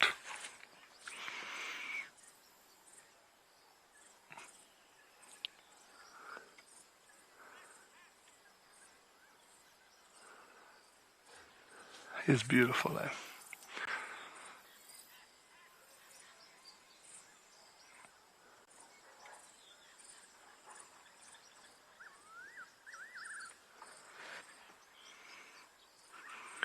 This like open grassland around this Gallagher pan reminds me of outside the staff house at Quandwe in the Eastern Cape. It was an old house, over 100-year-olds, and it was 4 rangers. It was crazy. You can imagine like yellow wood floors, big bedrooms, high ceilings. We had a veranda with a bar and a pool. But anyway, that's where we used to stay. But in the open area, there was cut grass like this outside the house. And there was a male lion there called the North Pride male, and he used to come often and lie on the grass outside our rooms. And he would just roar the whole night. The windows would almost rattle. Jeez, it was amazing. Well, let's hope Darkbane gives us his version. The low felt window rattle.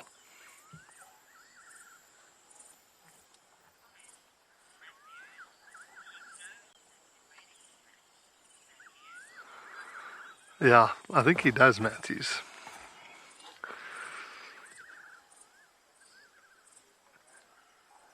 And it's actually fantastic temperature now. It's actually quite cool. You feel a little breeze.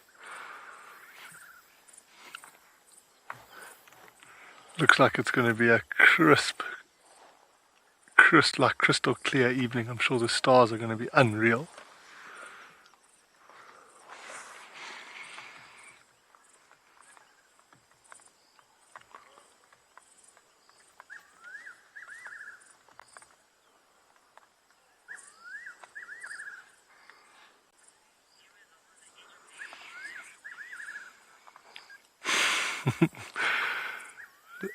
I'm sure FC's just telling that everyone's on the edge of their seats waiting for him to roar. What do we have? 20 minutes. Don't go anywhere.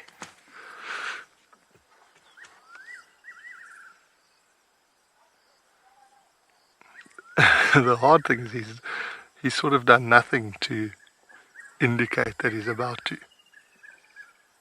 It's so funny how certain lions become so predictable. There was one of the lions for that coalition that doesn't exist anymore, the Majinga lions, the one with a very scarred nose. He was a legend. Like, so as the sun finished setting, he would just stand up and start belting out roars.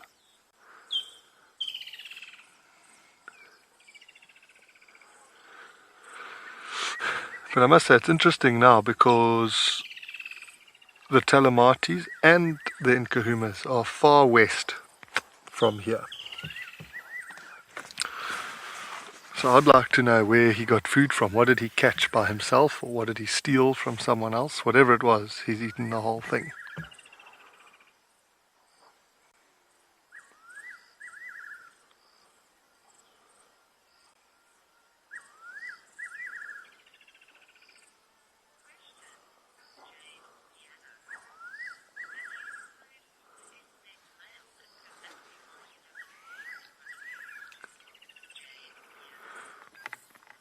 Jade Piano, he would be wary of that male.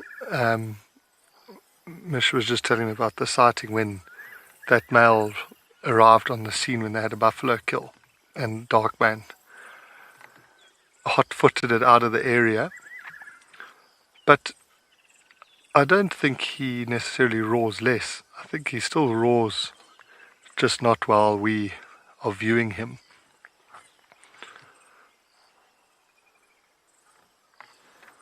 So there's all the theories, that his brothers have left him here as like a rear guard, and I don't know, it's almost, I think they've just carried on and he's just happy here. But he needs to roar to let other lions know that he's still here, because just the fact that he's roaring and scent marking could be enough to deter them. It's interesting, you'll see male lions, if they know who their neighbors are by sound, if that makes sense, and they'll know that, okay, cool, we've heard the guys in the west, we've heard them roaring, and if those lions get killed or move off, it's very quick that the lions will realize and recognize that there's been no scent marking and no vocalizing from that area, and they'll start pushing in. Because essentially they're just driven by mating with as many females as possible. They can't not do that. I mean, the Ottawa male at Singita, he had like a perfect patch of territory that he didn't have to fight for. He just grew up there, and the males that were dominant died, and he didn't have to leave. He had females there, the Styx pride had moved in, and he just decided to go east, and he ran into the Gowrie males or the Birmingham males, and they just killed him. So they're hardwired to just look for females.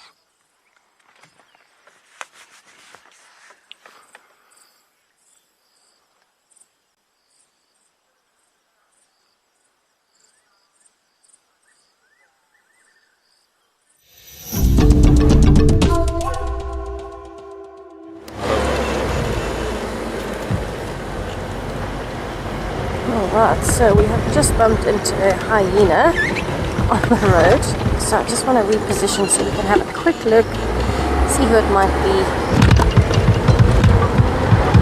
Carry on, because it looks like that is disappearing very quickly.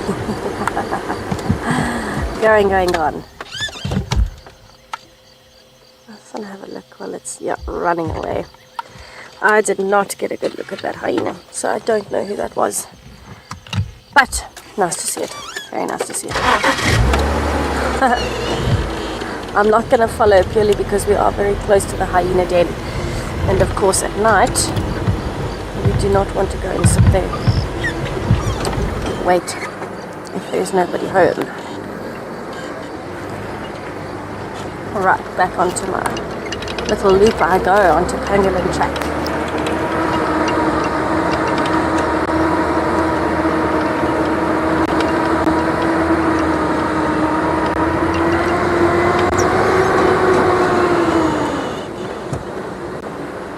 What I'm ultimately looking for is another hyena, maybe a leopard, a genet, a hippo, a lion, a scrub hare. I'm very lucky, maybe a porcupine or an aardfowl. I might get very lucky with that, or an owl.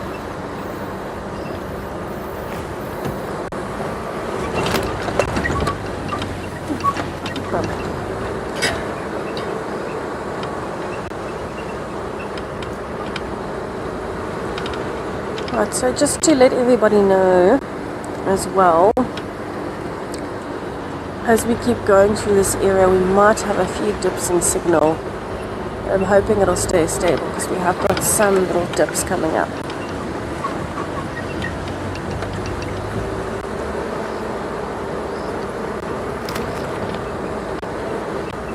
Hopefully it sticks with us. Oh, it just got so nice and cool all of a sudden, coming up to the drainage line. Wow.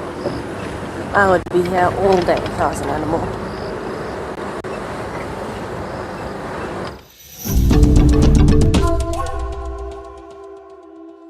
Oh, you just missed it. He just did a huge big roar. No, I'm joking. I'm only teasing. He still hasn't put his head down. That's the bonus. That's what we want.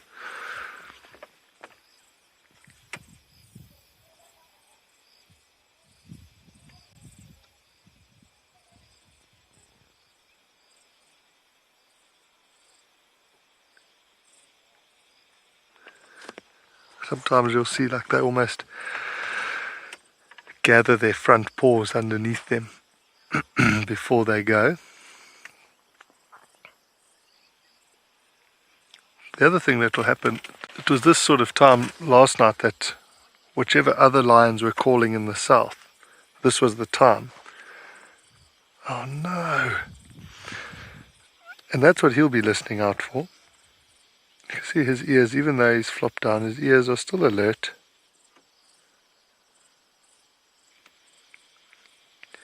And like we've said before, they can hear the sound much further than we can. So often the response, it could be a response that he's giving to something that we haven't heard. The camera might rock. I'm just going to reposition myself. Yeah.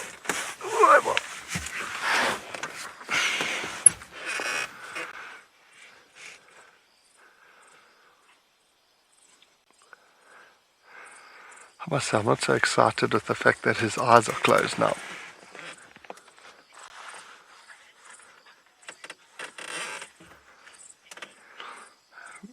Picky, I think you're in one of many in a big fan club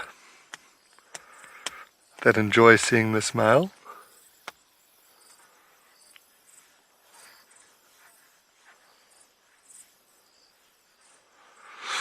Like I said earlier, I'm super stoked to see him. It was at the final hurdle as well that he decided to show himself.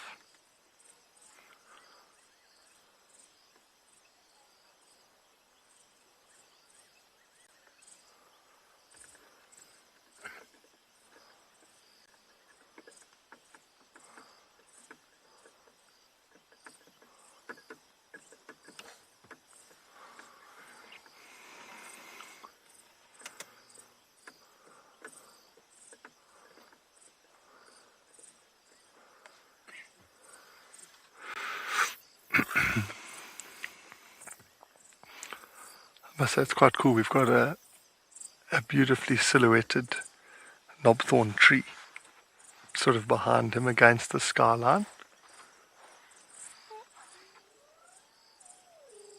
How cool is that? And there's a hyena's just started calling.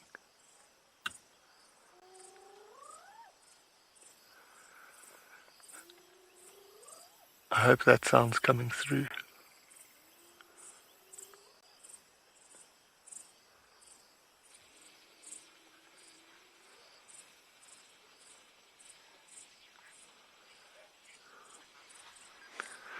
While we continue the stakeout, you're going to go join Tess, who's bumbling.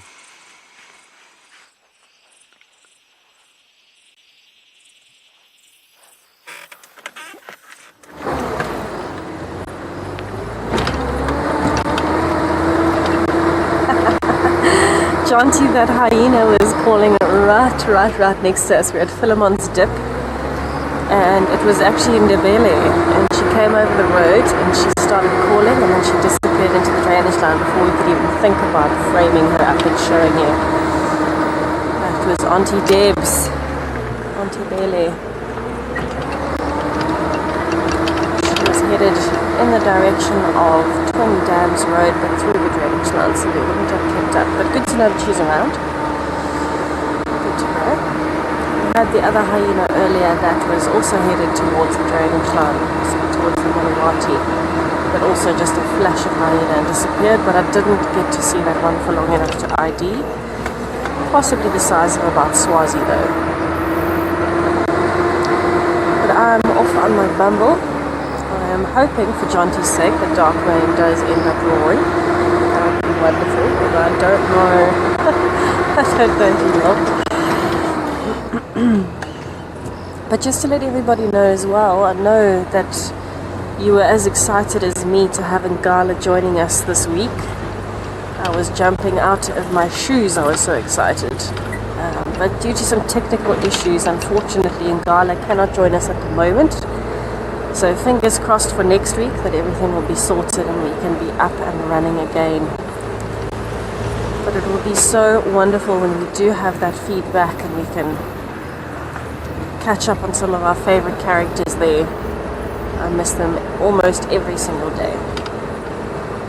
Only time I miss them a little bit less is when I'm out here and I see things out here. Developing new bonds, but they're fondly remembering old ones.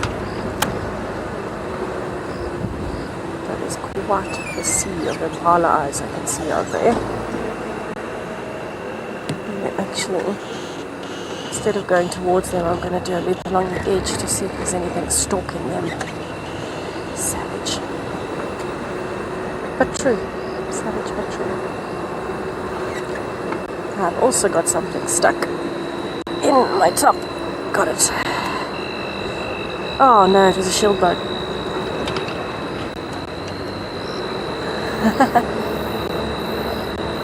Kylie, thank you. Elephant spectacles for the win. Indeed. It was such a good elephant day. I still can't believe those two bulls that we had for so long.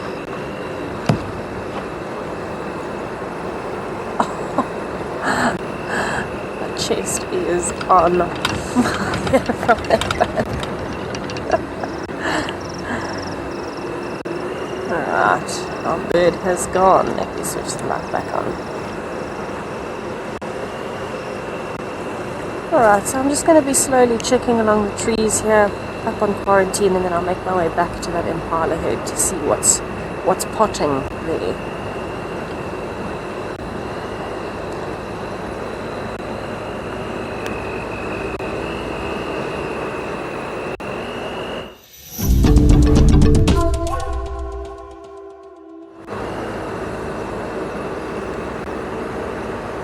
Now, how cool would it be to have a little last-minute Cara?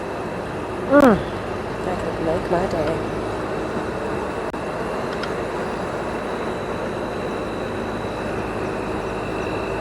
So many nice hiding spots. Tall trees, termite mounds, long grass thickets.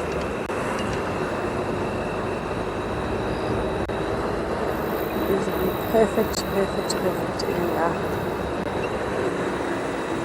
Right, let's take a quick drive through the middle of quarantine. I know Jonty's actually quite close to me here. Jonty's on the other side and through the drainage line. So I'm not surprised to hear those hyenas calling.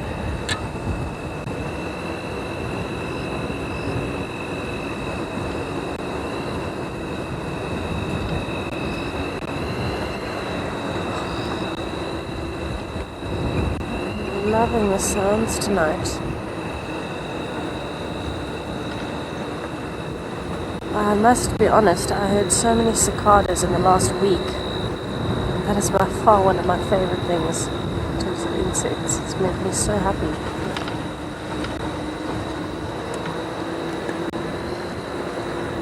Try not to blind the birdies in the road. Impalas up ahead. It's a very big herd of impalas. They seem to have split. One part of the herd here and one part further east. West of Wellington.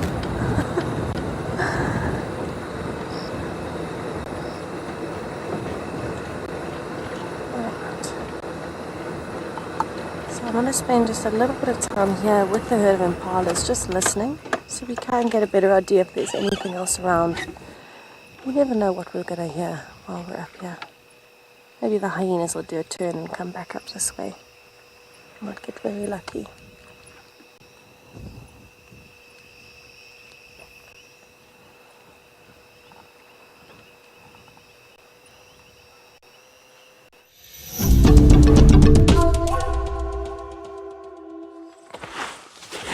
Okay, so we are still here. Hearing some of the jovial sounds coming from camp.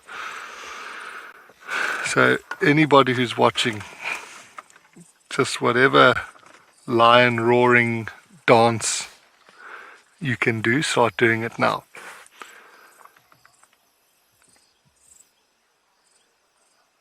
The last time I was in this situation, Morgan said that he would roar during the closing sort of credits of the show, and that's what he did.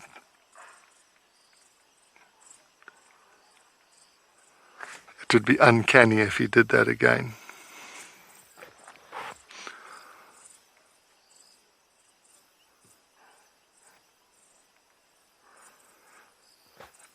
It'll probably be Murphy's Law. We'll close the show, we'll drive back, and as we park the car, we'll hear him belting out a roar.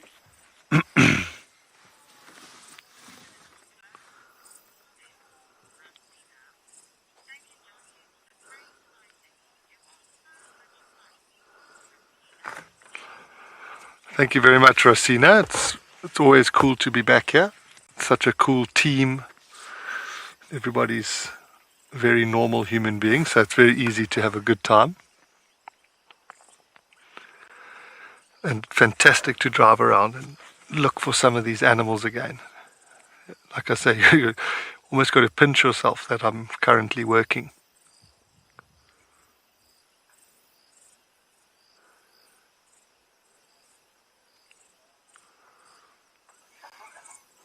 Oh, there we go. Marcel, I think he's been chewing on grass all day. Sounds like his throat is not giving him the best time.